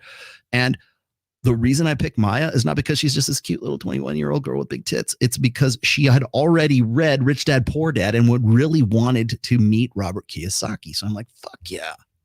Why wouldn't I do that? Oh, what are we going to talk about? How about Rich Dad Poor Dad? We can talk about that. How about, you know, things? How about movies? How about whatever? When I was on Adam Sosnick, again, sort of rewinding the tape a little bit with Mike Sartain, when I was on with him and this topic came up, Mike was like, here's the thing about, here's what, you want to know what really frightens the hell out of women who are like mids, right? Like middle age, 33, who complain about this. The thing that scares them the most is that 45-year-old Mike actually does have something to talk to. They can have a conversation that actually takes place, because Mike has, you know, about half a life's experience from which to draw upon to say, hey, let's go watch The Godfather. Let's go watch this classic movie. Let's watch Rocky. Let's watch, you know, because it's funny because I had this conversation with Maya as well at one point, and I said, look, have you ever seen, like, I was making these movie references, and she's like, what the fuck are you talking about? Because I'm an extra. I'm like this old dude, right? I'm you know, dropping like lines from Aliens or something, like just me because I'm a dork, right? But she hadn't seen, like, you haven't seen this movie? No. She's 21. My daughter hasn't even seen these movies, right? I'm like, wow, that's a shame. And then I started thinking we had to start having this conversation about, and I've had it on this show too. What are some of the classic Americana movies that everybody has to be, or everybody has to see to be an American, right? What movies in the past, let's say 60 years, do you actually have to see so that you can call yourself an American or a Western or whatever else? And, you know, so we start throwing out like The Godfather and Jaws and, you know, the Blues Brothers and Top Gun. You have to see that, and The Deer Hunter or The Exorcist or Alien, and so we start throwing all these things out there. I'm like thinking, this is a conversation that I'm having with a younger woman, and it would be great. And I'm not going to make this happen, but I would like to make this happen. But it would be great to watch like one of these movies. So, what do you think? Do you think this ought to be on the list? You know, just to have that conversation. It's got Platoon. Thank you very much. We had this conversation like two shows ago.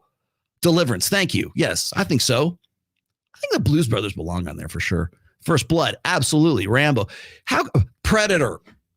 How many times have you like if you're Gen Z, how many times have you heard this line? Get back to the chopper. And you're like, you have no earthly idea where that's from. You know, it's because it sounds like Arnold Schwarzenegger, so you kind of got an idea it's an Arnold movie. You have no idea. Debbie Does Dallas. Yeah, sure. Mad Max. Very good. I think so too. Let's see. What is it? Blade Runner, I think, should be on the Star Wars, right? But there's definite Fight Club for sure. First Predator. Yes. Pee-wee's Big Adventure. Thank you. You know what? You get, fuck yeah. Yes, absolutely. Pee-wee's Big Adventure needs to be on there. I don't care what, I will die on that hill. Blazing Saddles, yes, for sure. Die Hard, for sure. I mean, look, you guys, I wonder, here's the thing.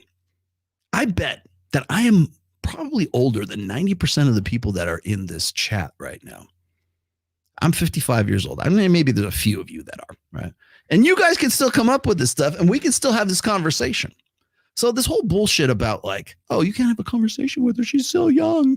You're robbing the cradle. No, you just don't want her to enter into his world.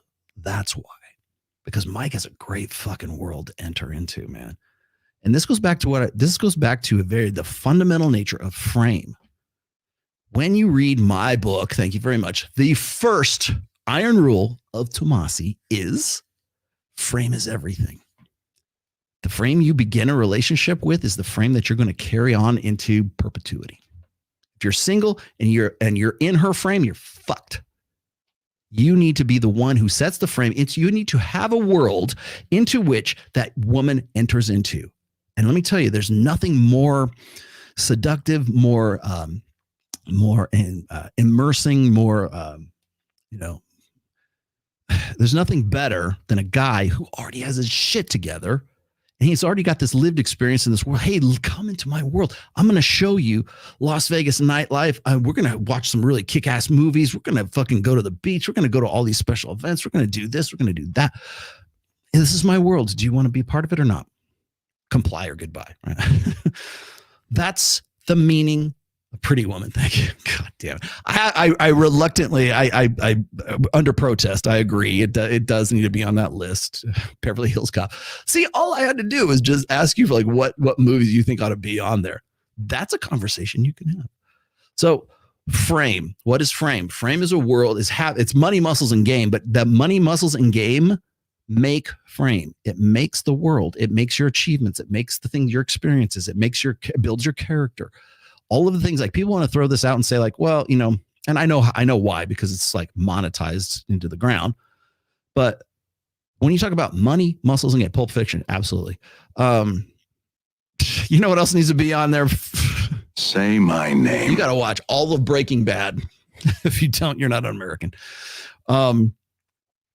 But that's really the essence of frame. So anytime somebody wants to say, oh, Rollo, his iron rules of Tomasi, I disagree with them. Well, one you're not going to disagree with is Iron Rule of Tomasi number 1, and there's a reason why it's number 1. Because it's about frame. Frame is the world that you build with money, muscles, and game that a woman wants to enter into, and you have to hold it. It implies authority. I'm going to read you a very old essay of mine, which I want to say is in, I'm pretty sure I put it in Positive. I think it's in my 3rd book. I'm pretty sure I included this in Positive Masculinity, but it's the essay is entitled The Mature Man. And I'll dig that up here for you in just a second. Actually, Sammy, if you can get that for me, just link that to me real quick so I don't have to go run around for it. I want to keep going with this video though, just for a moment. I want to give like a 5 to 7 minute warning for this topic, so everyone knows before we move on to the next topic. Okay, go ahead, Live. This is more so for Michael. I'm asking like what is the negative outcome that we're afraid there? Because with men, we're talking about them using this to like keep them in this relationship. They're able to like get them away from their friends and family and kind of like seclude them so that they don't really know what their options are. They're kind of stuck. Worst case scenario, you just don't get to have sex with a young woman. That's the I don't think women are capable of using their beauty to do those things, whereas men can use their money, their knowledge, their maturity, their their career experience, all of these other things to do those things. See, this is what, and Mike's about to answer, I'll let him cook here for a second, but that question right there is what frightens women who are past the epiphany phase. I'm not saying the wall, whatever. I'm just saying past the epiphany phase. Because the chick that I showed you here, let's see if I can grab that one more time. The girl in, and by the way, Andrew Wilson is the guy that's in this video here. This chick, Hannah Griff, any 40-year-old man who is genuinely interested in a 20-year-old woman is either emotionally stunted or emotionally manipulated. It always has to be in terms of emotional terms, right? I'm 28 and I have nothing in common with my 20-year-old self. Well, guess what? That's you. That's not a 45-year-old Michael Sartain. And that's not a 21-year-old Kylie Magaha. She's got a great name. That's not a 55-year-old Rolla Tomasi, and that's not a 21-year-old Maya Allegro. That is not because at 28, 29, 30, right there, that's when women want to check out of the sexual marketplace. And they're looking for a guy whose world they want to enter into, because that guy now represents long-term security. When you look at alpha fucks and beta bucks, when you look at the dual mating strategy, and once again, here it is in black and white, easily identifiable, women want, especially during 18 to 28, they want to have fun. They want to maximize that. And why wouldn't they, right? You want to know why women are doing OnlyFans. That's why. It's not because guys are just like, give me more, give me more. It's because women understand that that is their primary agency in life. And if they can monetize it, so much the better. So 18 to 28 years old, the hoe phase, the party years, whatever you want to call it, they're maximizing the alpha fucks side of hypergamy. You will rarely hear women of 23, 22, 23, 24 say, where are all the good guys? How come they only want young girls? Well, they are the young girls, so they're not saying that. Doesn't even have an afterthought for women like that. Of course, they're not going to say that. It's only when women get to be 28, 29, 30, 31, somewhere around, that's when you hear women say, where are all the good guys? How come they can't just mature? How come they can't just They have. The difference is that those guys, maybe they're in their mid to late 30s, and they don't want to have anything to do with you. They want to get with a woman who you think they don't have anything to relate to, but they actually do. So not only are they getting, because they're now getting the best alpha fucks and beta bucks, right? So now if you are, now Michael's a little bit past where the age I'm talking about, but just say for sake of argument, you're 38 years old and you want to get, I'm not saying she has to be 18, but let's just say she's in 23, right? Well, you can say, well, they don't have anything in common. But that's the beauty of the relationship, is finding things in common, because the guy already has a world and has a nature and has this, this better judge of character. And women will say this. It takes longer for men to develop their abstract thinking. It takes longer for men to develop, to become. It takes longer for men to make partner in the law firm. It takes longer for men to be a better judge of character. It takes longer for men to understand how to be a man, first of all, and to have a world and develop a world into which that woman wants to develop that frame into which she wants to enter. But now you're going to complain that because you lack the foresight to say, you know what, I'm 23, maybe I should be looking, maybe I actually should be looking for a Michael Sartain at 40 or whatever. Maybe I should be looking at the God's eye view. Maybe I should think in terms of grand strategy. That doesn't occur to women, because they're solipsistic, of course, and then they're fed, of course. I'm not saying that the environment isn't something that like sort of distracts women from actually thinking that way. It does. But that's on you. It's not him. He's a guy who just said, you know what? He was smart enough to hold out until he was 36, 37 years old. And he goes, you know what? Now I'm maximally attractive. Fucking hey, this is great. I can get with a 23-year-old if I want. If I want to get with a 33-year-old, I could do that too. But again, like you'll hear guys like, and Myron, to his credit though, Myron will say, guys who are that age, who are high value men, who are still in good shape, who are, on top of their game, they made their bag, whatever you want to call it. It's not always about money, but that is definitely a part of it. They're still in good shape. They still, they're still attractive at that age. They say women still want to get with him. Fucking the guy, 57-year-old actor guy is the sexiest man alive, according to People magazine, for Christ's sake. Who can argue with that? What's the readership of People magazine? I'm not sure I would take him as the sexiest man alive, but point taken. The deal is this, is Mike has a frame into which Kylie wants to enter into. And I think he's going to talk about that here. So there are some studies out there that show, they're called, like I said, May December marriages, where it's a much older man with a much younger woman, and in those cases there is there's situations where a man will do a lot of mate guarding in order to keep his girl, but that's because she is of a very high level of attractiveness in comparison to him, and so that whole situation. My whole point about this whole deal is that I don't think one side has the ability to manipulate more than the other. I do understand that the man is going to be more. Have more experience, but that doesn't necessarily make him more manipulative. And so, like going back, like you said before, with the whole situation with Leonardo DiCaprio, he is apparently bad because he has all these 25-year-old. Once the women turn 25, he gets rid of them and goes on to the next one. And by the way, a lot of those women don't come back and complain. They got to date Leonardo DiCaprio from their standpoint. I think one of the biggest, I think a big scrutiny, at least of women or feminists who look at the Leonardo DiCaprio situation, is that we should, it is imperative that we influence men to settle down faster, to want families before they turn 50, right? Like, I think it is, it's vain, it's dysgenic, and it's sort of morally corrupt for a man to go his whole life using and turning out women and not creating a family. So that's like a Wait, is that your argument or the feminist argument? Well, That's your argument.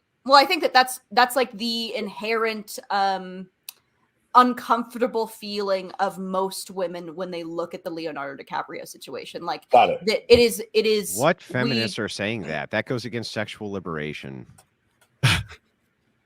You've talked, Andrew, I'm sure that you've talked to retarded feminists. I'm sure that you have talked to genuinely stupid feminists, and I'm sure that there are a lot of feminists who don't agree with the points I just made. Lee, I don't even know if it's feminist. I think it's just older women who just don't like, because one of the things that happens is there's two parts here. One, we're going to look at what they call the Peter Pan syndrome, where a man continues to.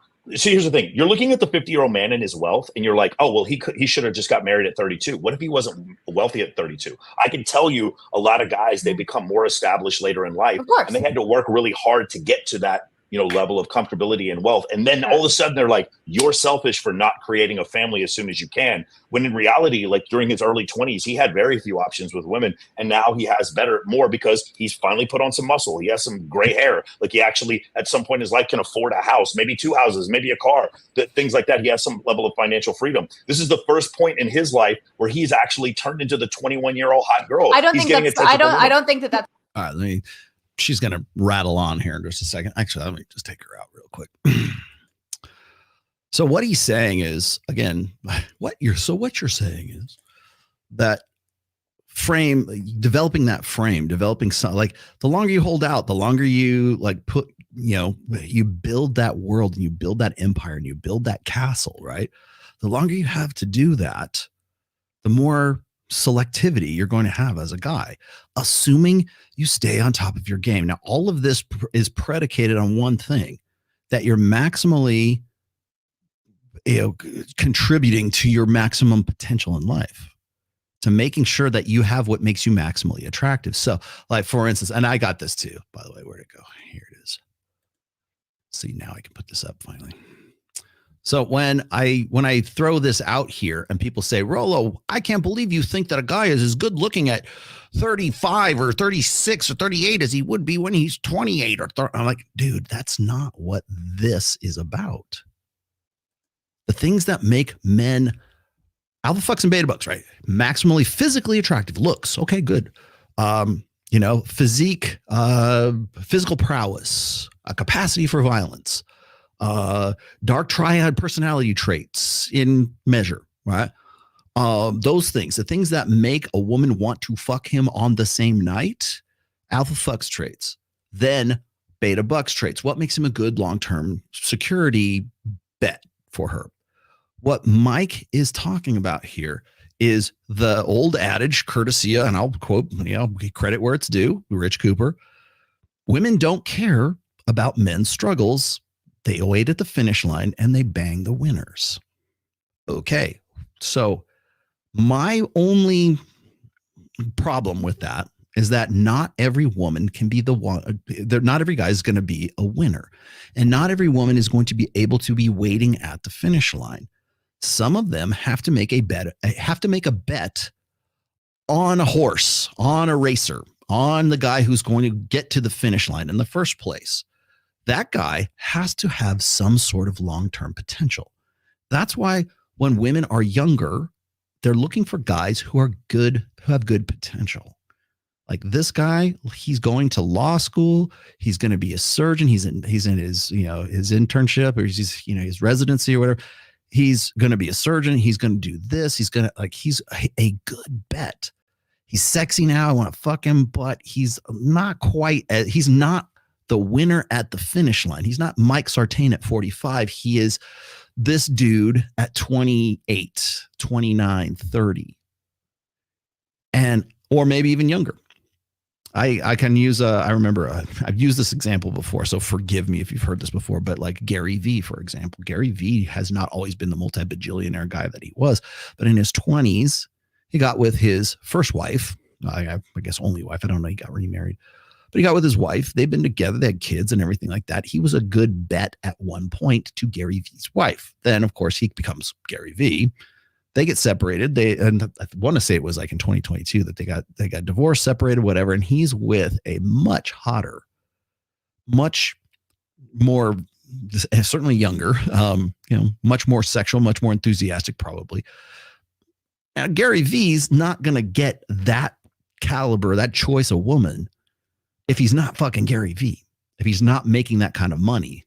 Gary Vee's not the best looking dude in the world, but the chick that he's with is probably cool with that because she wants to sort of attach himself or coattail him, right? She wants to attach herself to his coattails. There's a lot of women that do that, by the way. They're looking for potential. The problem is that most guys don't see that early on enough. So they think that their ship has come in. They might be 25 years old and the girl that they're with is like 24 or something like that. Or maybe they're 30 and she's 25. And then that chick's like, oh, this guy has some potential. He's going to make some money, or he has some money right now and he stands to make a lot more later on. I'm going to be better off security wise because this guy is such a good bet. I'm going to stick with him. Most women don't do that because those guys are few and far between. Got it. I can use Gary Vee as an example of this, but like now there's no earthly way that same caliber of chick would be that the girl that he's with right now would ever have anything to do with him when he was 25 and didn't have any, two nickels to rub together. Same thing with, I use Robert Kiyosaki and Kim Kiyosaki, right? There's probably like a 10-year difference between them, 8-year difference between them. So you're looking at a younger woman, older man situation between the two of them. Robert Kiyosaki, and by his own admission, I don't think he's going to take any offense to this, was a blue pill beta. He was a chump. And when a woman who is in her epiphany phase sees a guy who has a lot of money or potentially stands to make a lot more money, that guy's a mark. He becomes a mark unless he becomes red pill aware. You want to know why women hate me so much is because I'm making guys aware of that game.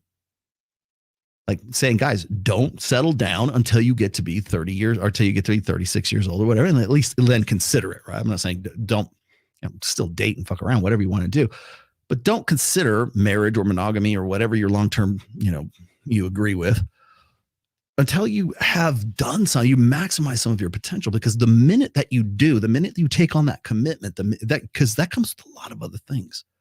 It's maybe you have kids. Maybe it's your family. Maybe it's her family. Because when two people come together, it's not just two people coming together. It's like one family with another family, with kids, with grandkids, with whatever, everything else that goes along with that, or the potential for them, and at the very least, right? So there's a lot that goes along with that, and those responsibilities and accountabilities, or liabilities, whatever, those become hindrances on you reaching your maximum potential to begin with.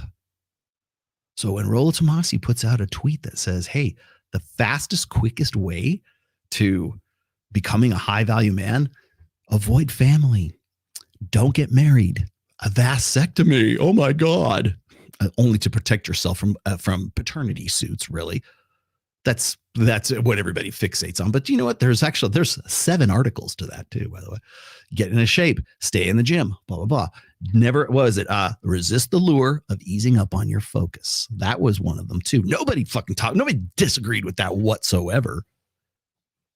But you notice that everybody who wants to be sort of family oriented, they don't want to acknowledge that by doing so, you're placing limitations on yourself. If you want to get there faster, if you want to lap people on the track of life, and what are you willing to sacrifice? Well, not family. Okay, well, then maybe not family, but you have to accept and understand that by doing so, you're accepting those liabilities. You're accepting those sandbags that keep you from reaching your maximum potential or becoming more than you were. Okay. Why am I saying this? Because we're going to get to midlife crisis here in just a second. And I'm going to explain to you why a midlife crisis for guys. And by the way, we only recognize that term for men. And I've been accused. I got accused of it yesterday, for fuck's sake, But the midlife crisis is not a midlife crisis. It's a midlife epiphany is what it is. So I'll get to that here in just a second. Let me let him finish this real The case with most women, like Leonardo DiCaprio, is actually not at his sexual prime. He's not the hottest he's ever been. He's not the richest he's ever been. So I think in a lot of cases, like with Andrew Tate, probably is the richest he's ever been. But yeah, immaterial to the conversation. He's still more made than any other dude. And you know what's funny is like I know what she's trying to do. She's trying to couch this in terms of he's got a dad bod now. He was hotter in Titanic, don't you think? Like that's the thing, is that she's trying to recharacterize this mutuality of attraction and arousal between men and women, and it's simply not fucking true. Women look for different qualities. They look for long-term security and short-term fuckability. Men, short-term fuckability, and then if she's a good mom, then that's icing on the cake. There's only one prime requisite for men, about two really. Is she hot and is she available? Those are the two. Unlimited access to unlimited sexuality, right? And then if she's a good mom and she's a good long-term person, she's got a good character, she's feminine, she's okay, great. But you still got to get past that first, right? For women, there's so much more that's attached to it. That's why when you look at this graph, once again, getting to the maximally attractive for men, that's what I'm talking about. He's got to love his mom. He's got to be funny. He's got to make partner in a law firm. He's got to have, good friends. He's got to be social. He's got to be a winner. And most women want to be the girl that's waiting at the finish line so that they can get with that winner. The problem is that winner, when he gets to the finish line, he doesn't want to have anything to do with women who are waiting at the finish line, because they're the same age or they're peers of his. He wants to get with the girl who's 23 because now he can. Now it's easier. Now it's like, I am made. The women who want to get a turnkey relationship are not the girls who are waiting at the finish line. They're the girls that are still in their 20s. That's the girl he wants to get with, and he can fucking bloody well get with them right now. And the girls who are left at the finish line wondering how come they can't get the winner in their turnkey relationship are grinding their teeth over the fact that the girl that they used to be is the one that he wants to get with, because they lacked the fucking foresight. They lacked the insight. They lacked the foresight. They lacked the ability to see things in terms of grand strategy. Ladies, the most valuable thing, the most valuable characteristic you can develop if you're 21, 25, whatever, is an ability to see the fucking forests for the trees. Understand, where am I going to be in 10 years? What do I want to do with my life 10 years from now? Instead of, hey, let's go out and do a next TikTok dance. Let's go out and, here's what I am on Instagram. Think in terms of grand strategy. And if you wondered where I'm getting this from, there's a great book by Robert Greene. It's called The 33 Strategies of War. One of those strategies is called grand strategy. Oh, that seems like the Roman Empire, Rollo. It seems like what guys would be into. Yeah, guess what? It works for women too. And you should probably learn something about grand strategy if you want to be able to say, hey, look, I got with the fucking winner. Or I saw the potential in this guy and now I'm with this guy. Because the other side of that coin, to Rich Cooper's point, is you can hope, ladies, you can hope to be that woman waiting at the finish line for the winner to fuck the winner. And hope that hope it's not a strategy, but essentially that's what it's based on. You can hope that you can find a turnkey relationship with that guy once he becomes the winner, and you can hope that he's going to find you attractive. But the odds of that happening are pretty fucking low. That's one tact. The other tact is this: you can be 25 years old and you can find a guy who is not a winner now, but he has the potential to cross the checkered flag, get past the finish line, right? You can hope to get with the turnkey relationship later in life because you feel you're entitled. And if it's not forthcoming, then those men are just egotistical bastards who are afraid of they're threatened by powerful women like you. You can comfort yourself with that salve all day long. Or you can be in your 20s and go, you know what? This guy's got potential. I think I'm going to stick with this dude. And then I'll be in the car when this motherfucker passes the finish line and we're both winners. I'm already in the car before any bitch can get. The problem that women have is that it's like sort of like the Gary V's wife's paradox. I don't know what her name is that they do that. They sacrifice their sexual agency and these years, where to go? They sacrifice, see those peak years right around 20, 23, 24, 25, when women are at their peak agency. What they're doing is they're trading off that sexual selectivity, that ability to be at their hottest and their most desirable, to get with the guy who has potential. The greatest fear in that is that that guy will boot her out of the car before he gets across the finish line. That she'll end up like Gary Vee's wife, right? Or there's probably a lot better examples in this. But that's why women tell you, like, you have to have your own money, girl. You have to get the bag. You have to go to college, and you have to have all this, and you have to watch out for yourself, because you never know that when that guy gets to be 30, when he gets to be here, when he gets to be the 36, 38 years old, that he's going to boot you out of the car so that he can fuck the girls that are waiting for the winner at the finish line. He's going to fuck his secretary. Oh, now that he's made partner in the law firm, you're on the downswing of your sexual marketability, and he's on the upswing. Or maybe he's at the apogee. Maybe he's at the peak of his sexual marketability, and he's going, why the fuck did I get with this girl when I was in my 20s? Fuck, if I'd only waited. Now I got kids. Now I got this. Now I got all these liabilities and responsibilities that go along with me. And I have to be a man of my word and be a dutiful, committed husband, blah, blah, blah. And she can get fat, and it doesn't make any difference because she's got me on the fucking hooks. That guy is going to have a midlife crisis. And that's what we're getting into next.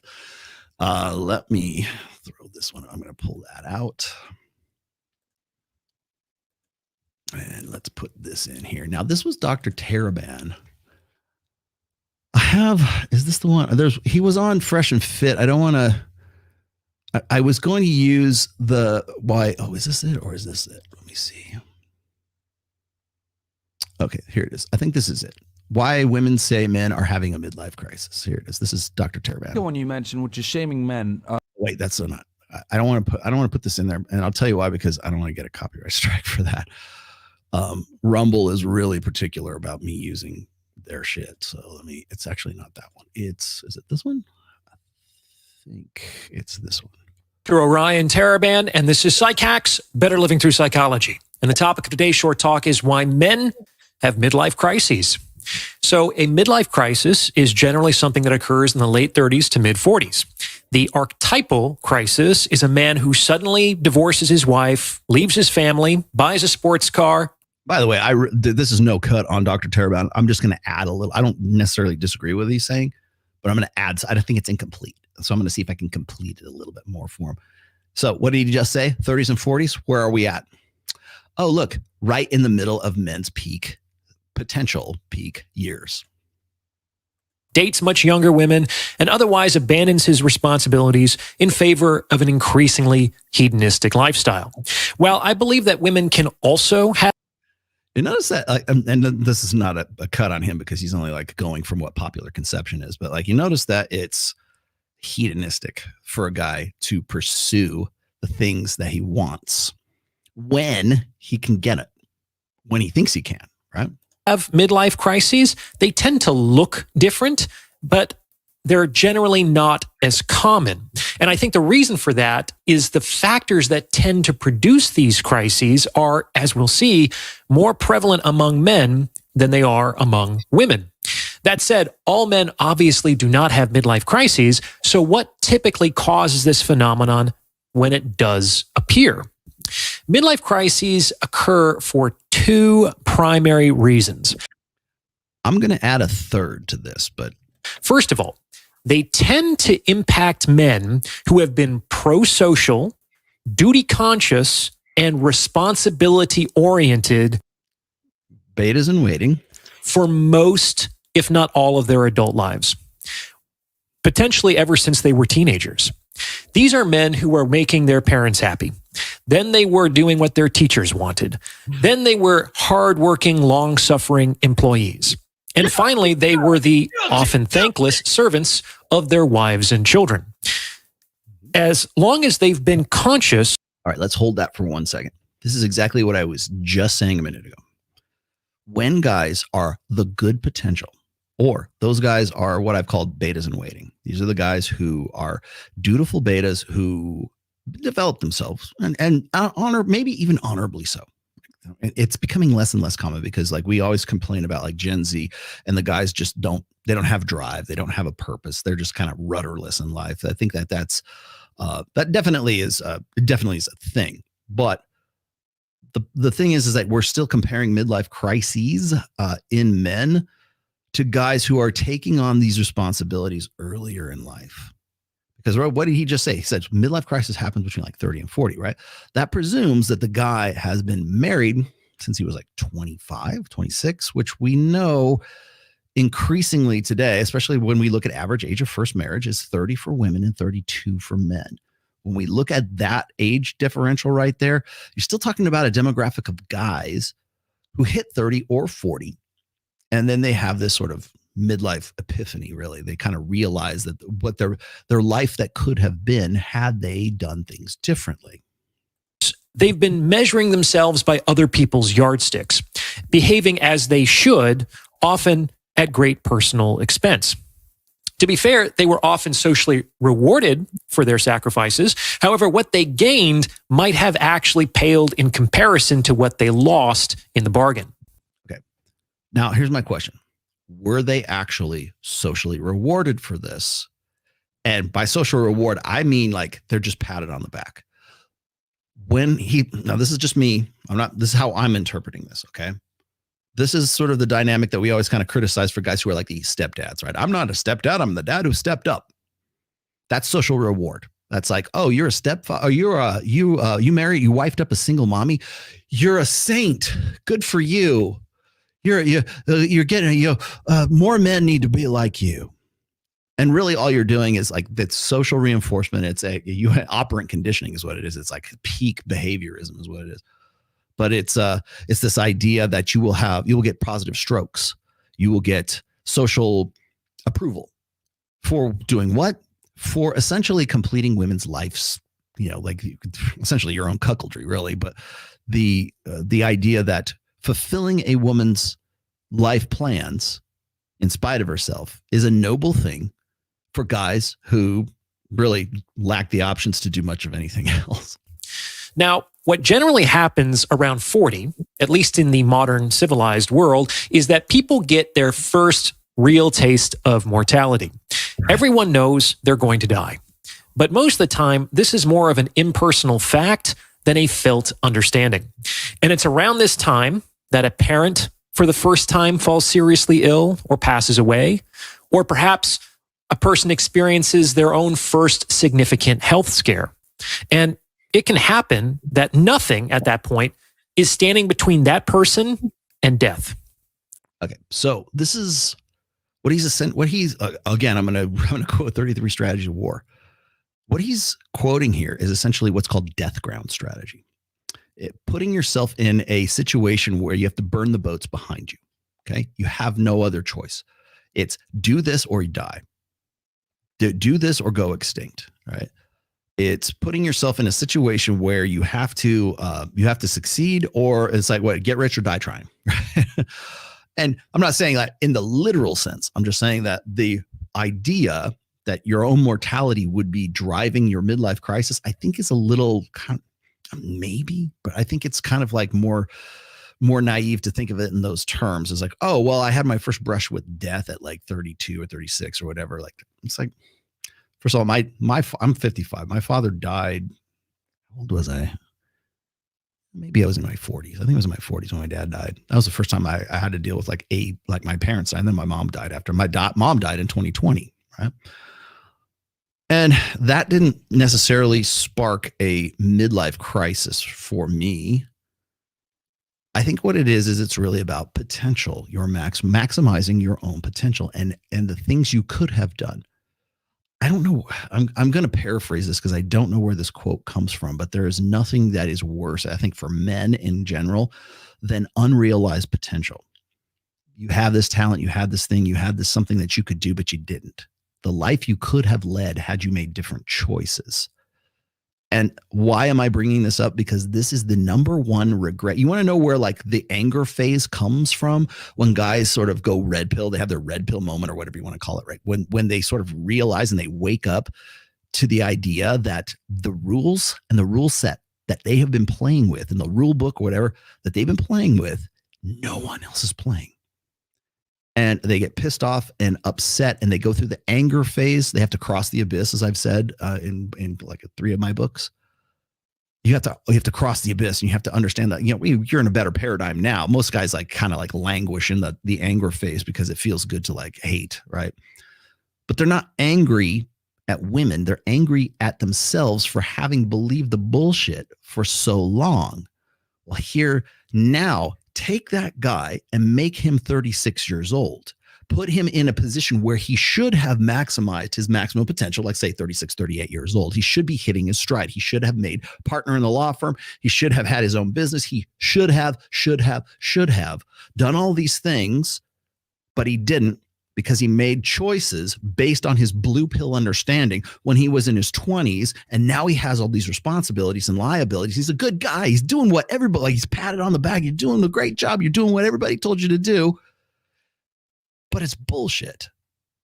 And now he's beginning to wake up to it. And I think that a midlife crisis has less to do with death ground strategy or realizing your own mortality than it does to realizing your untapped potential. And now you're fucked. Like, death used to be something very far away. Parents stood in the way, grandparents stood in the way. However, a person in middle age might find himself next on the chopping block, as it were, for the very first time. In any case, death starts to transition from an abstract idea to a concrete reality for a lot of folks at this time. There is a growing appreciation of the fact that not only are there a limited number of years left, there are an even more limited number of good years left. And this is when a person potentially realizes, wait a minute, I've spent my entire conscious life doing what other people wanted me to do. Okay.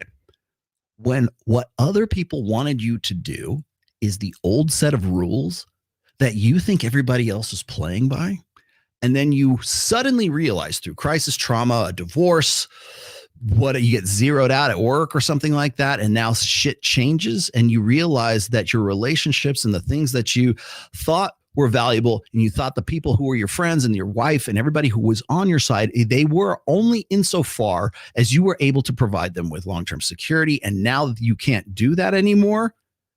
That's when you're really fucked. That's when you're having a real midlife crisis. It's not about buying fucking sports cars or fucking supermodels or banging your secretary or whatever that is. It's about realization. That's the real midlife crisis. You want to know, and again, this is why I'm getting into doing this book and this program with Joe Marin for Men of Action, for men between the ages of 45 and 65 years old, for exactly this reason. It's not a midlife crisis. It's a midlife zeroing out is what it is. I would argue that this cutesy little word that we've been using, by the way, since the mid 80s, midlife crisis, you probably heard that in movies, like The Big Chill. I remember that's the first time I heard midlife crisis, The Big Chill. Go look that movie up. That would definitely not be on the Americana movie thing. But that's what it was about. It was about like boomers reaching middle age and going, oh, what's it really mean? I'm going to, much better movie. Actually, to scratch that. Here's a better movie. American Beauty. Kevin Spacey, who, by the way, homosexual. And the actual, what was it? The movie, the script was written by another homosexual, by the way. But they nailed it, man. They nailed the midlife crisis, right? Remember when he's about to bang his wife for really just with didn't care. Like, I don't care. Remember he bought the car. He bought the, was it a GTO or something like that? I forget. Like, he bought a muscle car. He's like, yep, I sold the Ford Fiesta or whatever the fuck it was. He's like, and I bought that because I'm awesome.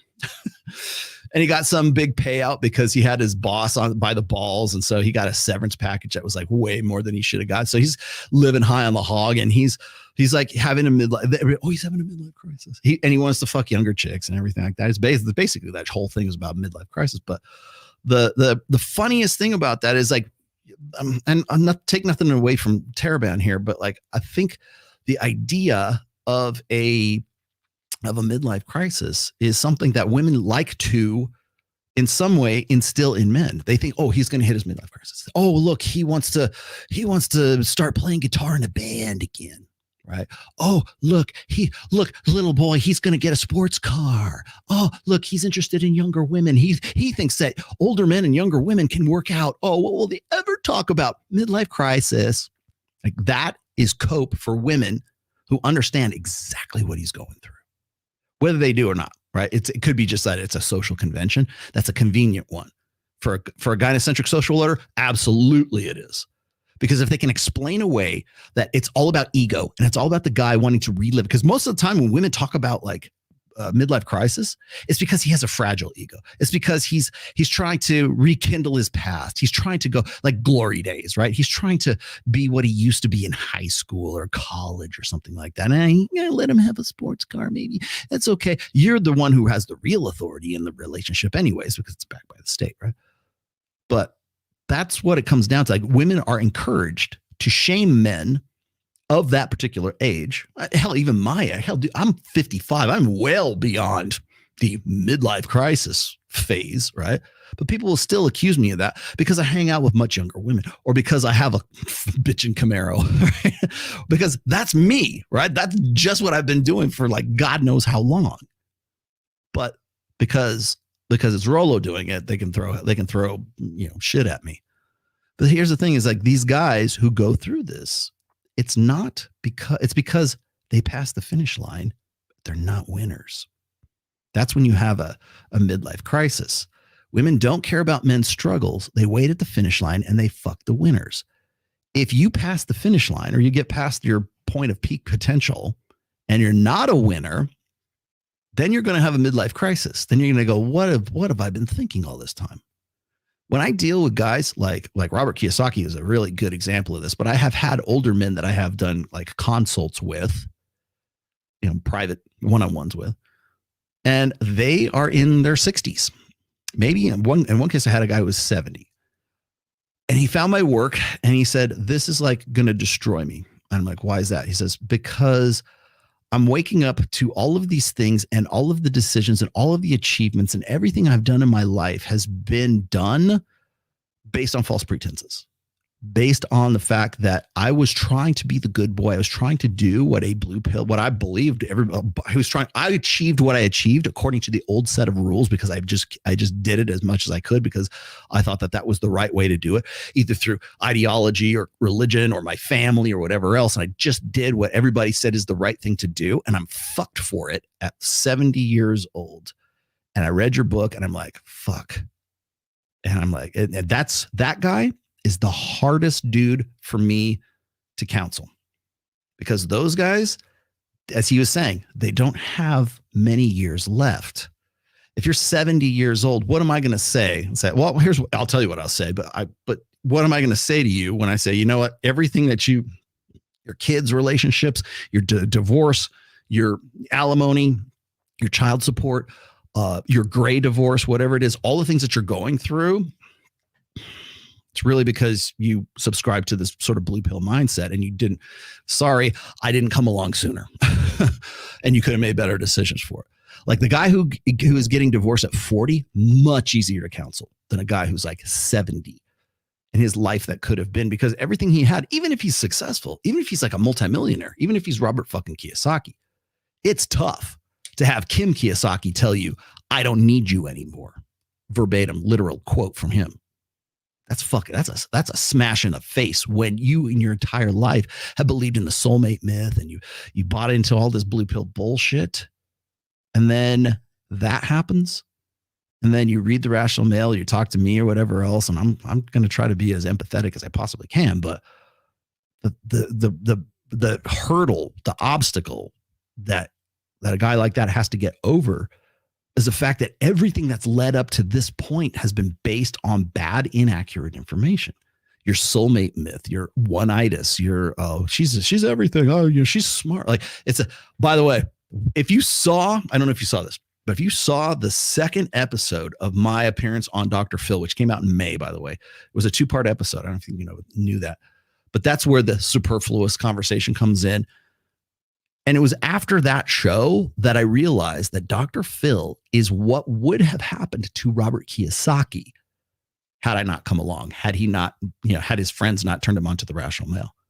Because really his entire life and his decisions, and granted, multimillionaire, got it, whatever. But I go on that show and I shake shit up. And I challenge him, like, your wife really thinks she doesn't need you. You even say she doesn't need you. She'd do just fine without me. So you're superfluous then. Oh my God, he loses his fucking mind. You didn't see like there's parts they cut out. Like, I mean, you want to talk about Dr. Phil losing his shit because I challenged his relationship with his wife. Oh no, she's always been there for me. Blah, blah, blah. By the way, this is his second wife too. His first wife, I think, died in the 70s, and then she's been around since then. But she comes in and she basically sees him as a mark. Same thing with Kim Kiyosaki. Sees him as a mark. These other guys I'm talking about saw them as a mark, but they believed in this blue pill bullshit.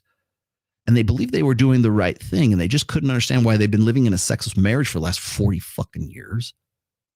And they don't understand. Like they did everything that the old set of rules told them that they should do.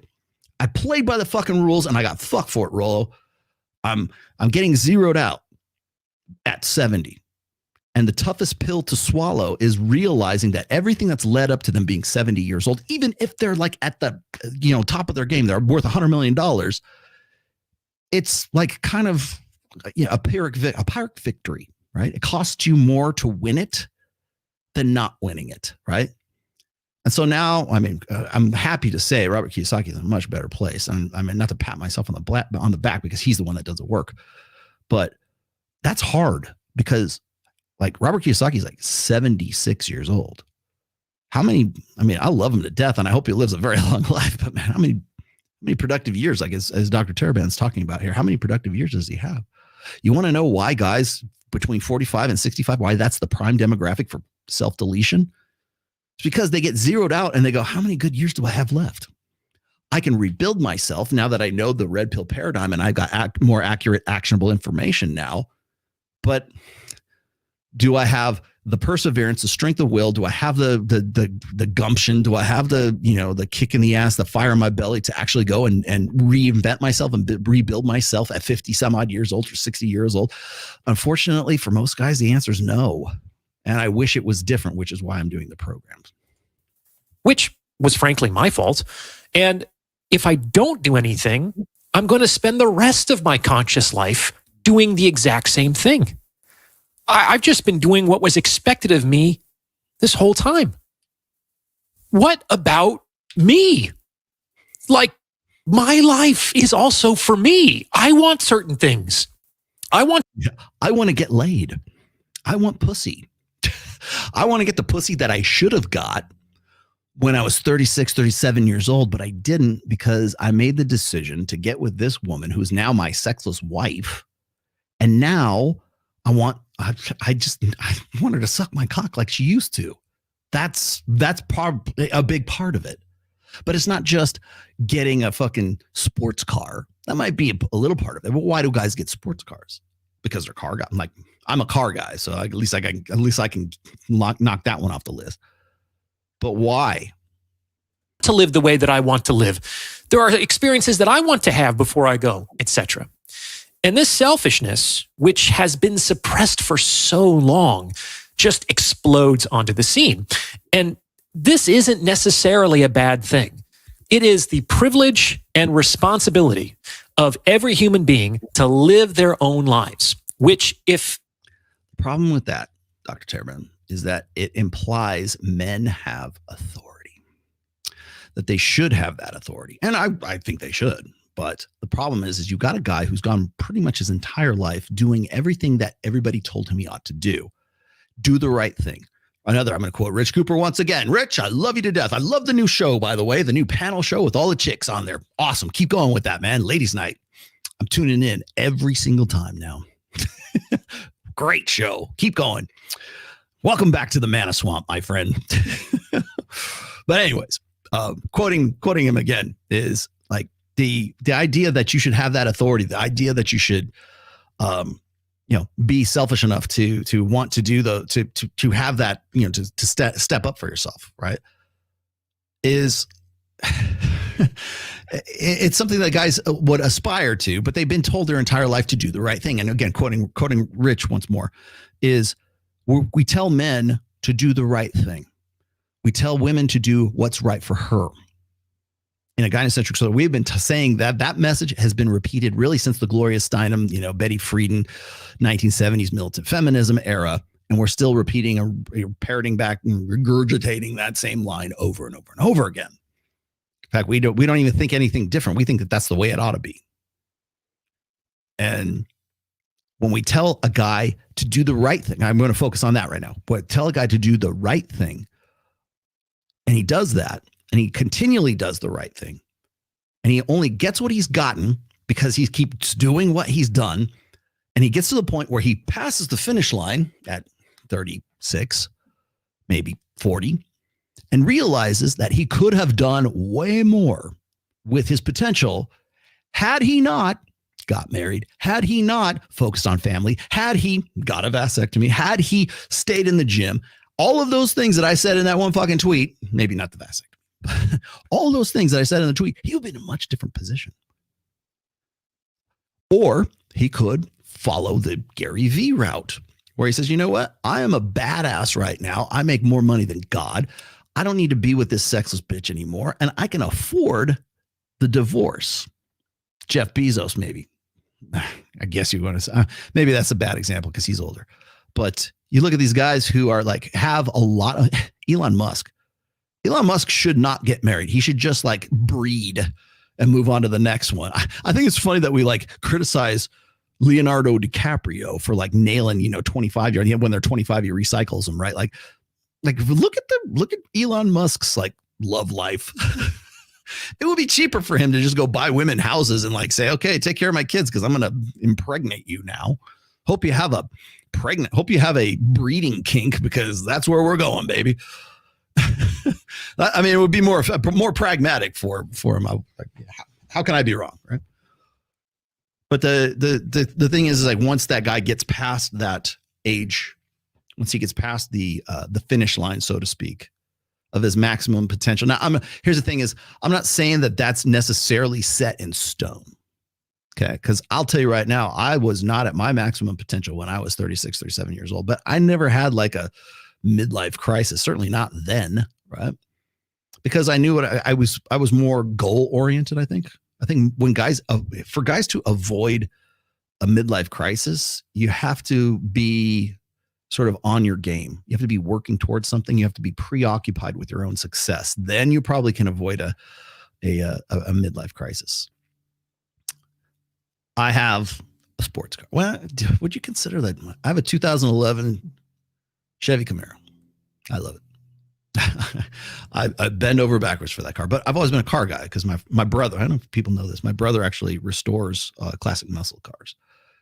And he auctions them off at like Barrett Jackson and things like that. So my brother and I have always been like, so I like to drive them. He likes to fix them. He likes to build them. So I can kind of get away with that. But like the whole thing is like when people see me, like, for instance, if you see this right here, I was accused. You see this, is Mike having a midlife crisis? I don't think so. I think Mike's living his best life. Oh, look, here's Rollo and Maya. Is Rollo having a midlife crisis? No, I'm having a fucking great time. That's what I'm doing because this is what I do. But I think what happens to people is I think women expect guys to have regrets, and maybe they're right because the regrets are my life that could have been had I made better choices. The reason I wrote the second book, Preventive Medicine, was because I had so many people, so many guys say, Rollo, where were you before I got married? Where were you before I had kids? Where were you before I changed my college major so I could be with this bitch? Where were you when I moved to this city because I wanted to facilitate our relationship? Where were you? Where were you? Where were you? If I'd have had this information sooner, I would have made different decisions. And that's what that will come to the next part here, which is the timeline of women's, the things you can expect from women during various phases of their maturity. Okay? That was the second book was my attempt to say, here's what you need to know before you make those bad mistakes, before you walk into those. Before you make those decisions. They might be good decisions, but before you make those decisions, at least make an informed, educated, actionable information decision. Again, I'm not against marriage. I'm against didn't see it coming. Oh, I can't believe she'd do this to me. She'd change on me, rollerball. I'm against those marriages. Didn't see it coming. No, you knew what you're getting into. Just understand that, I think that ought to be a part of premarital counseling, by the way. I think we need premarital counseling that includes like, here's why you need a prenup. Here's what you can expect. Here, look, and we'll use this timeline. Okay, and you're going to get married. Here's where you are here. 26 years old, you are here. 30 years old, you are here. Is this something like, here's what you can predictable framework. Here's what you can expect within a reasonable tolerance of accuracy. Is that something you want to do? Or do you want to hold out until you are 36 years old and then make that decision when you have better selectivity and you're not hurting anyone's feelings or crushing women's, souls for, licking the ice cream or taking them away from what they could have done themselves because they have sexual capital when they're younger. That's, I think, is what really ruins women, especially that you want to know why older women have a problem with older men getting with younger women, is because it's not so much a jealousy factor. That definitely plays a part, but I think it's less about that and more about the fact that women don't want the sisterhood uberalis. They don't want their sisters to get involved with a guy who is going to sort of remove that agency from them because they know where they were and they know where he is and they realize he's a highly attractive, good bet for their future, but they're taking away from that capital. And they're worried that by doing so, that they will ruin their lives, right? They'll have regrets. They'll get to be 30. Those women who were 21, when Kylie's 21 and then she gets to be 36, will she regret her time spent with Michael Sartain? I don't think so. Simply because he's so high value, right? But I would say that I would say the opposite is actually true. I would say that women who get with guys who are good potential, who actually made something of themselves, and then they offload their woman for a younger model, for the trophy wife, that I think is the bigger fear. It's an existential fear for women, is that they invested all of their sexual agency and capital in what they thought was a good bet. They got to be 36 years old. That guy maximized his potential and he goes, you know what? Fuck it. I'm going to get the sports car. I'm going to quit my job because I'm awesome. And I'm going to offload this girl and I don't care what it takes. And I'm just going to get my trophy wife. And now I can finally live the life that I want. The reason why women have a problem with that is because, well, first of all, their lives would have been better had they made a different decision. But also because they're got with a guy. I mean, maybe Gary V's ex-wife now, I guess, is she's cool with it. She doesn't have to worry about that bullshit anymore because she's probably got paid, got the bag, I'm sure. Mackenzie Bezos, probably a good. Gary, Lauren Sanchez is marrying Jeff Bezos. She's like, good, I'm fine. Please do. Who cares, right? What's she worth? She got $33 billion out of that divorce. They also want to live among other human beings. Doing the exact same thing requires a kind of creative selfishness, like a selfishness that can be creatively adapted to exist among others. And without that element of selfishness, people don't live life. Life lives them. So we kind of want people to ask, what about me? That's a fundamentally healthy and rational question. But here's the thing. I love this. It's like that song, what about me? They don't really care about us. If a guy gets to be 45 years old before he is suddenly and urgently concerned about living life on his own terms, then he is going to be out of practice being selfish. Mm-hmm. And this is frankly why I think more men have midlife crises than women do. I'm going to tell you exactly why. Okay, so here's the reason. Because of this. It takes longer for men to become. It takes longer for men to achieve that maximum potential. Women, their sexual market value is hot, burns hot and bright, and it fades. Men's is a slow burn. In fact, this bell curve probably should be a little bit more graduated than what I have here. That's the difference. You know why? Here, I'll explain to you why. Because the things that make men maximally attractive take longer to achieve than it does for women. If women were going to have a midlife crisis, you know where they have it? Right in the epiphany phase. Holy shit, I better find a guy before the fucking lights come on at the club. That's why when women hate it to be, you know what a woman's midlife crisis is? It's when she hits 29, 30, 31 years old. And she's like, Emma Watson. This is a woman's midlife crisis. Let me go grab this. This is a woman's midlife crisis right here.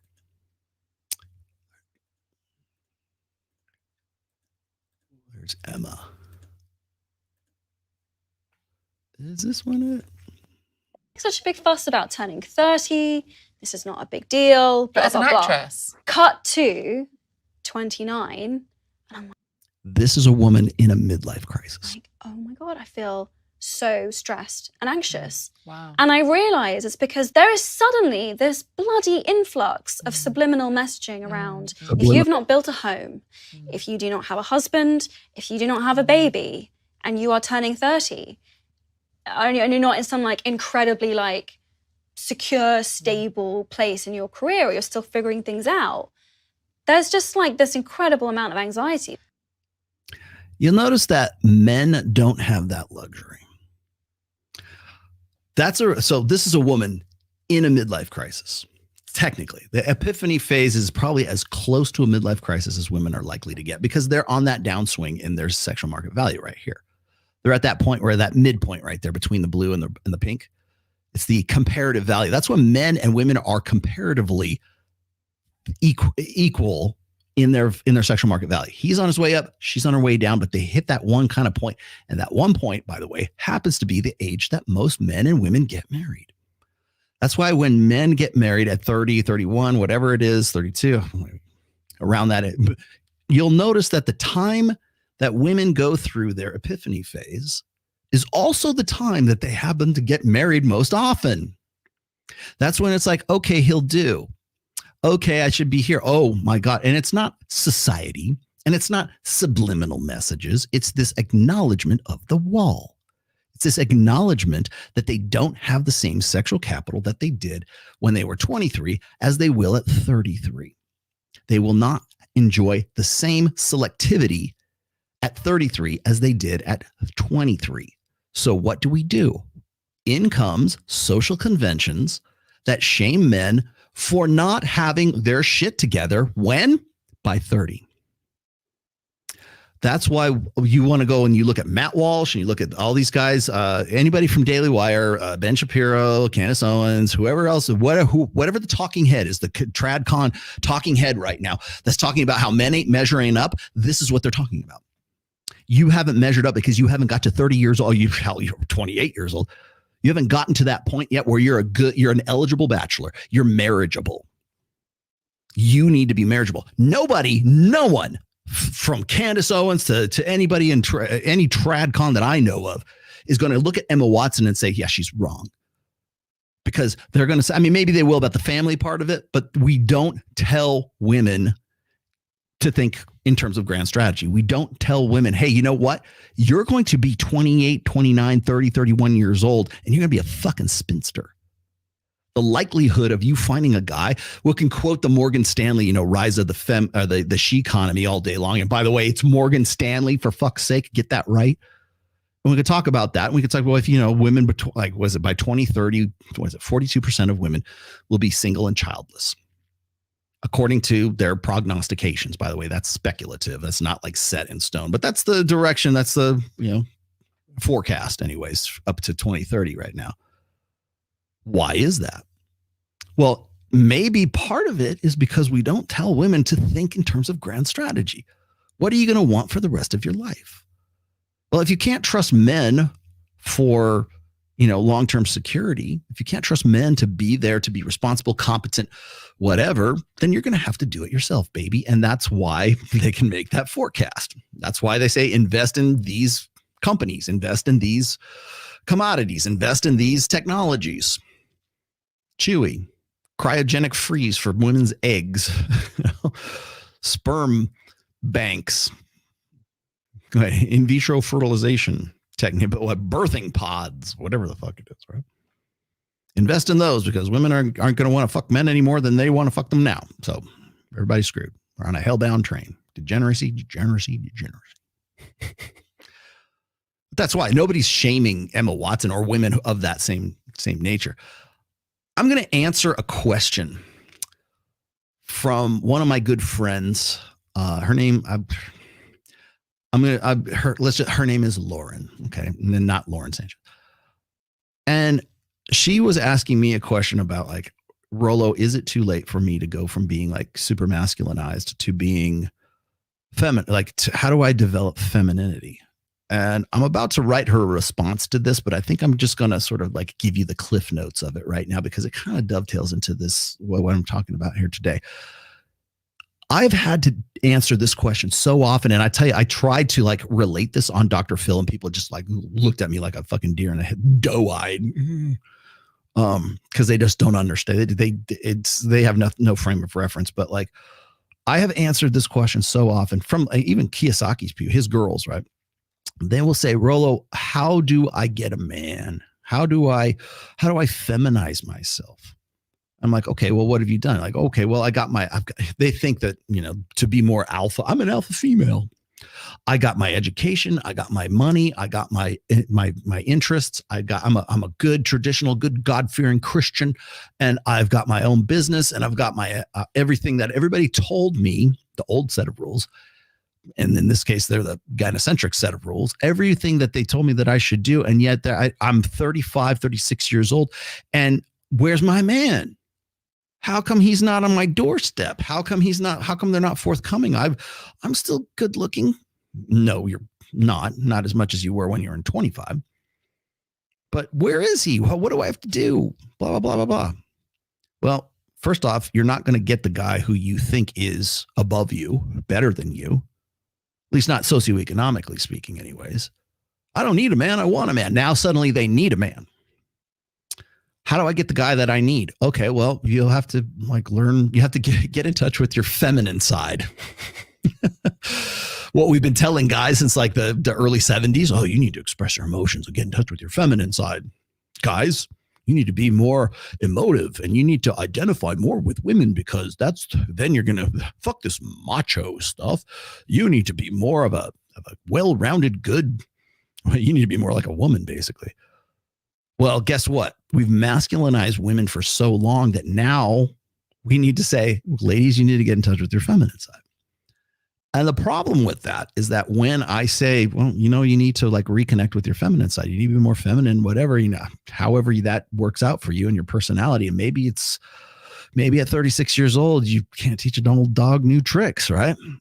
But if you can, you need to get in touch with your feminine side. Well, what does that mean, Rolo? What do I have to do? I have to be submissive. I have to wear dresses. I have to, learn to cook. I have to learn to clean. I have to learn to fuck. I got to put on lingerie. I don't wear dresses. I wear pants. Well, you mean I got to do that? Yeah. I mean, behaviorally, those are but you got to want to do that. That's the problem, is like, it's the desire to want to do that in the first place. And that's the thing, is women simply lack the desire. I'm not changing for any man. Fuck him. He's going to change for me, or else he's not marriageable. He's not the right guy for me. If he doesn't accept me the way I am, well, you're going to be alone. But the truth of it is like, you need to learn to become more feminine, however that shakes out for you. Well, what are you saying? I have to dumb myself down for these. That's the problem. And that's what I was getting at, is whenever I say women need to get in touch with their feminine side, and they need to learn to be women, like traditionally, conventionally female, that sounds like making yourself dumb to get with a guy. And that goes against everything gynocentrism and feminism has taught women for the last 70 years. The prime directive of feminism is this: never do anything for the express pleasure of a man. Never. Because once you do, you go against the strong, independent woman narrative. That's the way it works out. So, one last thing. Let me see here. I'm going to let's watch the rest of this really quickly here. Better for worse, women aren't out of practice. They ask, what about me, all the time. But for some men, female solipsism, the last time they allowed themselves to enact that selfishness was when they were 15 years old.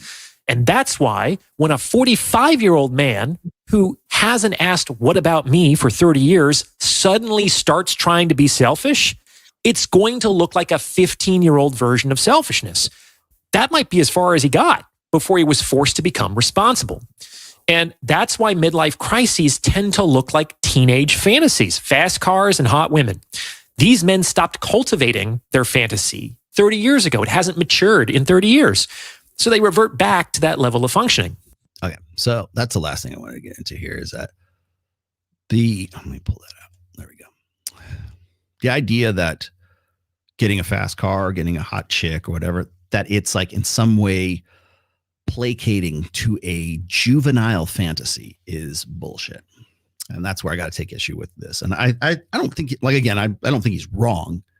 I just think that there needs to be more added to this. I think it's just incomplete. So the incomplete part being that just because a guy wants a fast car and he wants to have like hot women or whatever, that doesn't necessarily, like, I am sure that there are guys in their 20s, 30s, 40s, 50s, whatever, who all want that same juvenile fantasy. Why is it juvenile? Why is it shallow? Why is anything men do termed as shallow? And what's the next? Deep? So the thing that gets me is I threw this out here because of the shit that was going on with Justin Waller recently, where people were coming at him like that dude in the intro. They're coming at him for essentially doing what he wants to do. Acts of selfishness, according to them anyways. I don't see it. It's like might be self-interested. Because from a very early age, we teach men not to be their mental point of origin. Do unto others as you like, that kind of stuff. Like, be serviceable, be a servant leader, be whatever the fuck you want to call it, right? The idea is that you should think of others before you think of yourself. That's how it basically shakes down. And if you want to get laid, you're going to have to put your wife's interest before your own. Happy wife, happy life. That starts when you're 5 years old, when Johnny is 5 years old. Oh, do what your mom says. Oh, do what teacher says. Oh, if you don't do this, you'll never get a girlfriend. Oh, you got to get a good job. Oh, you got to go to college. Oh, you got to do this. Oh, you got to facilitate the relationship. She's got to come first. You come second. That's what we teach guys all the fucking time. But what is it really boiling down to? It's boiling down to the fact that this guy is making everything outside of himself his mental point of origin. So if you want to look at what is a midlife crisis, it's a guy who's suddenly realizing that he should have been his own mental point of origin all along. Mike Sartain doesn't have a problem with mental point of origin. He is definitely the first thought that comes into his head. Enlightened self-interest. Can't help others until I help myself. And I can't help others as well as when I help myself first. That fundamentally goes against everything in a gynocentric social order. So when a guy finally starts to think like, hey, maybe I should be the one who's making the decisions here. Maybe I should actually cop to some of this authority. And then you get burned for it. Then they get divorced for it. Then they go, hey, you know what? How come you're not fucking me anymore? I'm going to go cheat on you because I'm in a sexless fucking marriage. It's the only thing I can do. Or I'm going to divorce you, or you're going to divorce me because we just simply don't have, we don't have that chemistry anymore. I love you, but I'm not in love with you. Yeah, well, she was in love with the guy who had authority and who fucking had the balls to have a world, have a frame. And that's the problem. I think that a lot of, like, when women have a problem with guys who are older dating younger women, is because that guy he's the turnkey relationship they were hoping that they were going to get, because they were waiting at the finish line for Mike Sartain or Justin Waller.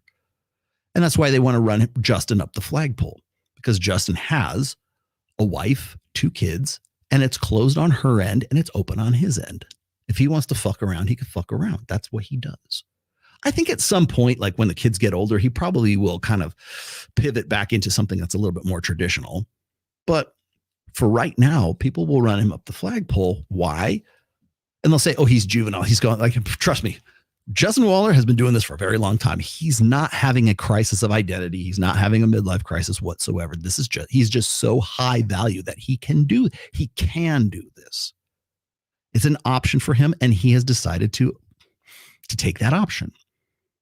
Very, like Mike Sartain. I don't know if he'll ever get married with Kylie. Maybe, I don't know.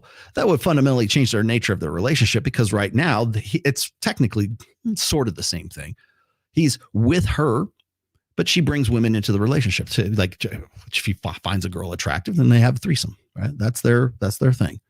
Still technically open on his end, closed on her end, but since she likes girls and he does too, then it works out for them. And they're not married. They don't have any kids, whatever. I don't know how long that's actually sustainable. But when people see that, they go, oh, that is so selfish. Selfish. No, yeah. Well, because it's about him. He has the authority and he has the power to do that. Wealth enforces will. And, that's just where he's at. I'm not going to do that. I've closed on my end and closed on my wife's end, and this is just the lifestyle choice that I've made. So that's why when people see me with like younger women, they go, "Oh my God, what happened? What's up with Rollo?" Well, my relationship is so fucking strong and so unique in that way that she knows I'm not fucking around anybody, and that's how it works. But it's nice to have that sort of passive dread going on now and then too. So, anyways, yeah, and so when people see that. And one of the reasons I think that people like women have a problem with older men and younger women is for the same reason that beta men have the same problem, but they have a problem with somebody like they want to moralize over Justin Waller's situation. They want to say, oh, he's a bad man for doing that. Well, because they lack the options to do that. And I'm just going to leave you with this because I got to end early today. But like the end result of this. It's not necessarily a midlife crisis. You want to avoid a midlife crisis? Maximize your fucking potential. Hold out until you have the judgment and the judgment of character, until you have the frame, until you have the world that you can, if you want a younger woman, fine. If you want a woman who's, in the same, peer cohort as you, then fine, whatever, do whatever you're going to do. But at least go in with actionable, make an informed decision. Actionable information, which is the red pill, right? Do that and then decide what is best for you by making yourself your mental point of origin and enlightened self-interest. I help myself before I help others. It's not that I do help others. I just help myself first so I can help them better. What is good for me is good for my people. You want to know where patriarchy comes from? It comes from exactly that. Patriarchy is not about, oh, men are just going to, dominate and tyranny and everything. No, bullshit. It's about responsibility and authority. So I think of myself first. I make the decisions for my family. I make the decision. I'm responsible for my dogs and for my wife and for my kid. If they do something fucked up, then it's on me. That's going to happen anyways. So if you're like an uninvolved father or whatever else, when your kid does something criminal or he's a drug addict or he's like suicidal or whatever it is, the first thing they're going to say is, where's the dad? It's because men aren't involved. Okay. The reason why that's the default is because we presume a patriarchy that is no longer there. He should be responsible for it, and he should be responsible for it. Absolutely. 100% agree. He just doesn't have the authority to be responsible because we've basically cut the nuts off of guys today. They can't do that. Whether it's through the state or it's just through social, society, whatever, your social imperatives, social conventions, men don't have that authority, but they still have that responsibility. You're going to be responsible whether you claim that authority or you don't. You're going to be run up the flagpole. You're responsible for your wife, your kids, the well-being of your Ned and Anna. I think about all the people who are dependent on me right now, and not just my family, like friends. People I employ, and not necessarily have maybe it's beer money in some cases, but the people for instance, I have a deal with Sam Bottas in the chat right now. He makes money off of my audio books.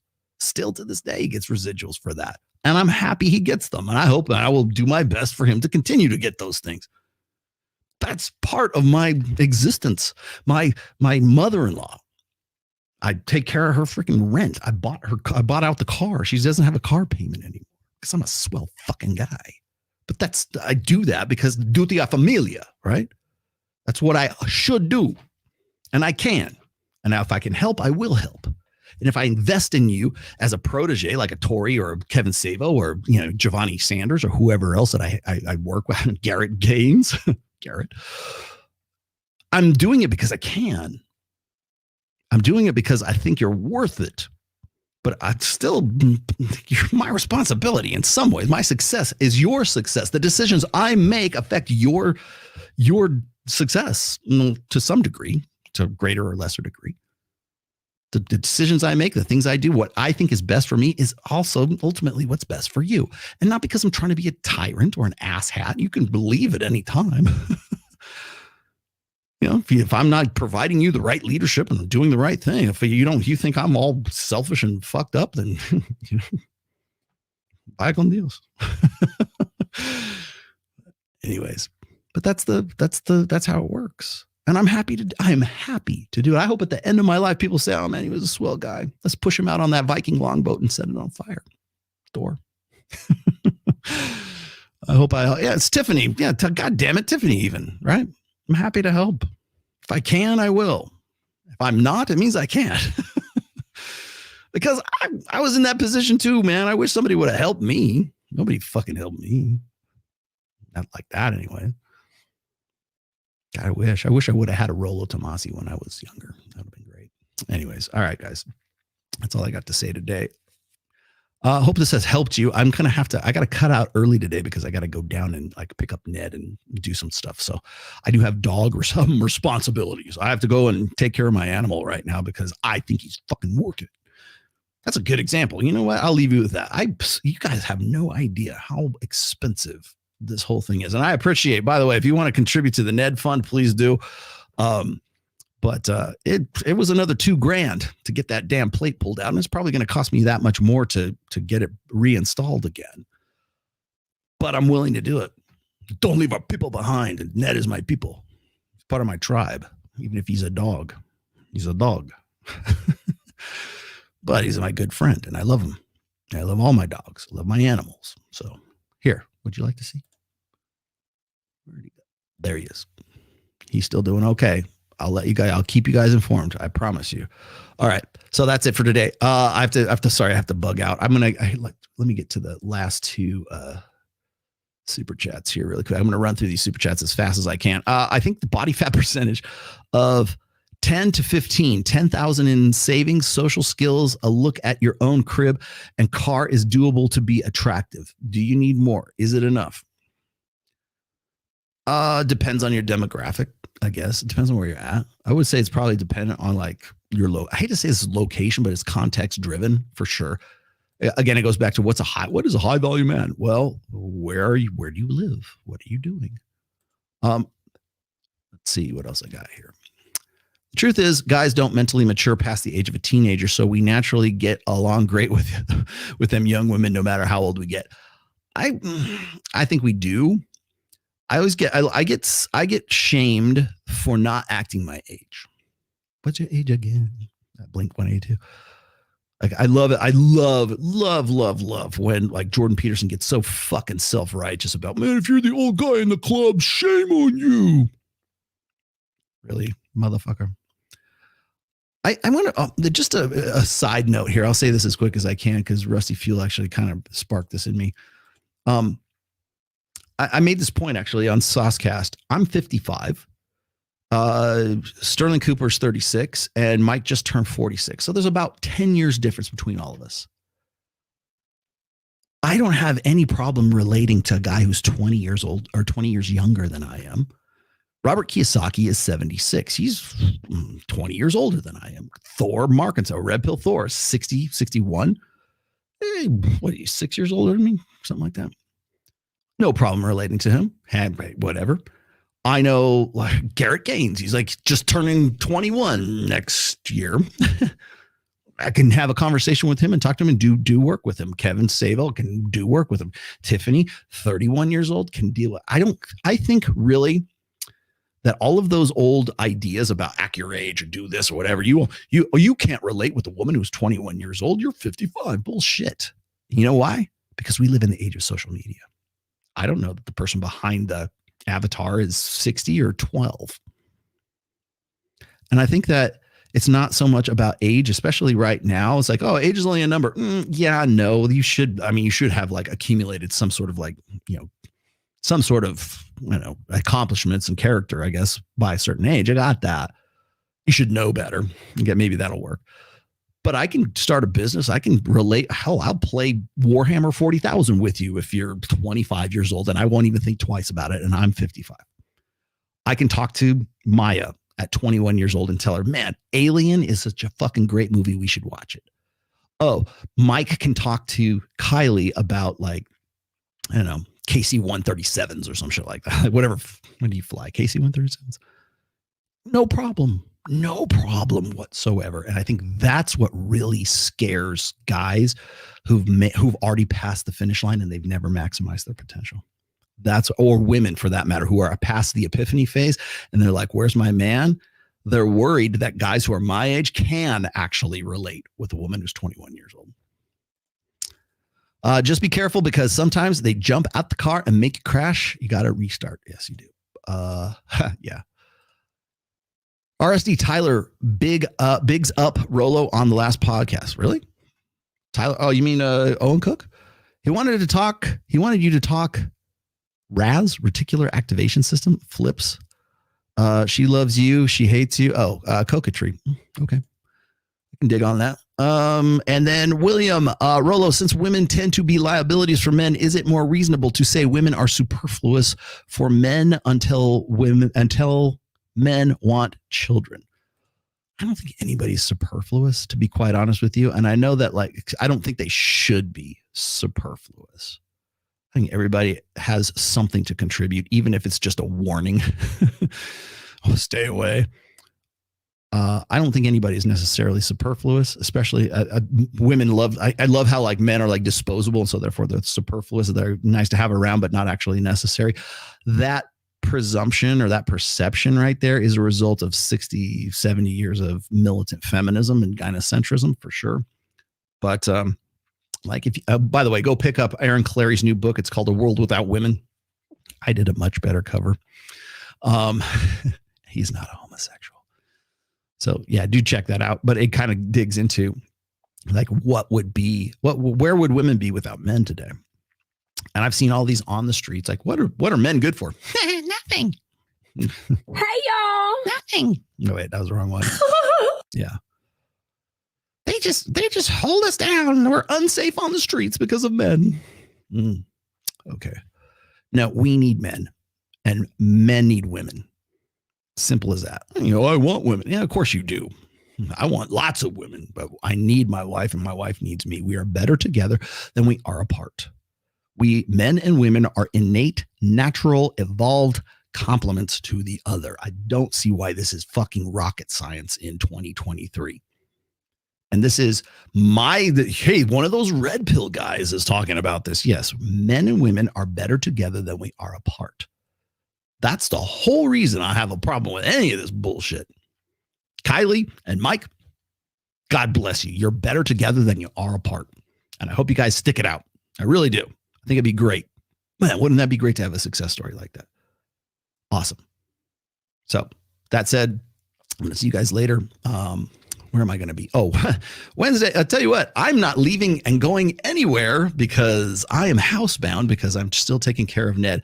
I will let you guys know what his condition is. Thank you guys for watching and thank you for your contributions. If you want to help me with the Ned Fund, you can donate. I've got all my donation stuff. I never ask for this. I never, ever put out the call for like help on anything. But if you want to donate anything, my Patreon's down there, my crypto's down there, my PayPal's down. It's all below the fold. So if you want to help out, it will go directly to, trust me, it will absolutely go directly to Ned's funds. So, and by the way, all of your super chats today will also go to Ned's medical relief. So, but thank you for also caring about me and caring about my best friend, my dog. People want to say like, oh, isn't your wife your best friend? No, she's my wife. There's a difference. Ned is my best friend. Man's best friend. So there you go. All right, guys, I will see you guys soon. I hope this was educational and I hope it was as fun for you as it was for me because I really enjoy our time together.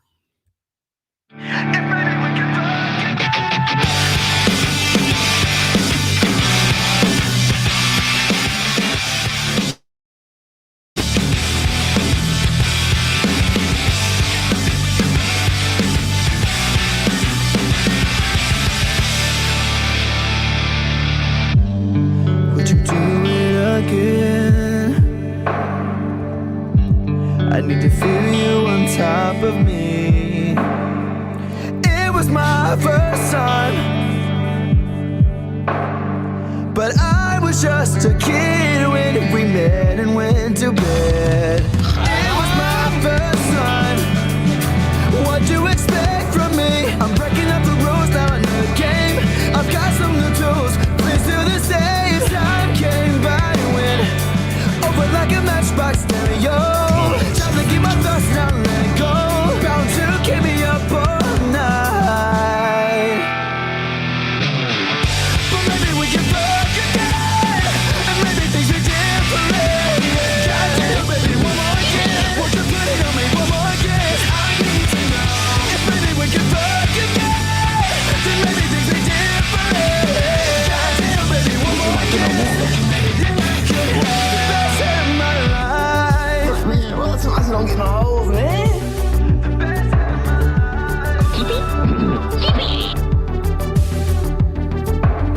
Now we're fucking in the bathroom, tearing up every wall while I got your hair. Why you screaming my name? That's nasty.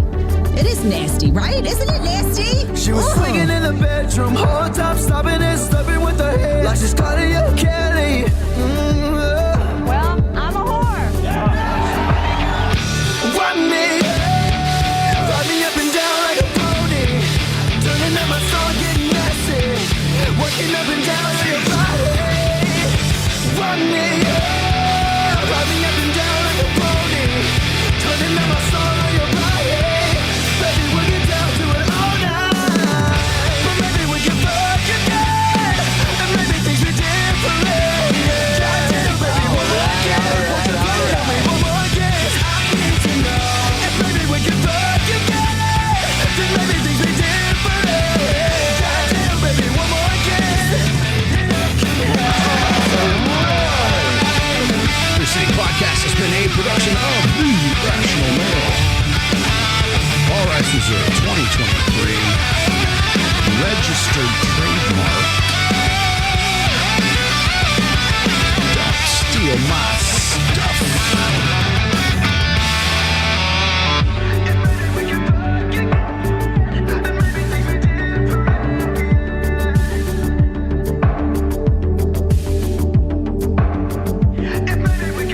I don't chase booty.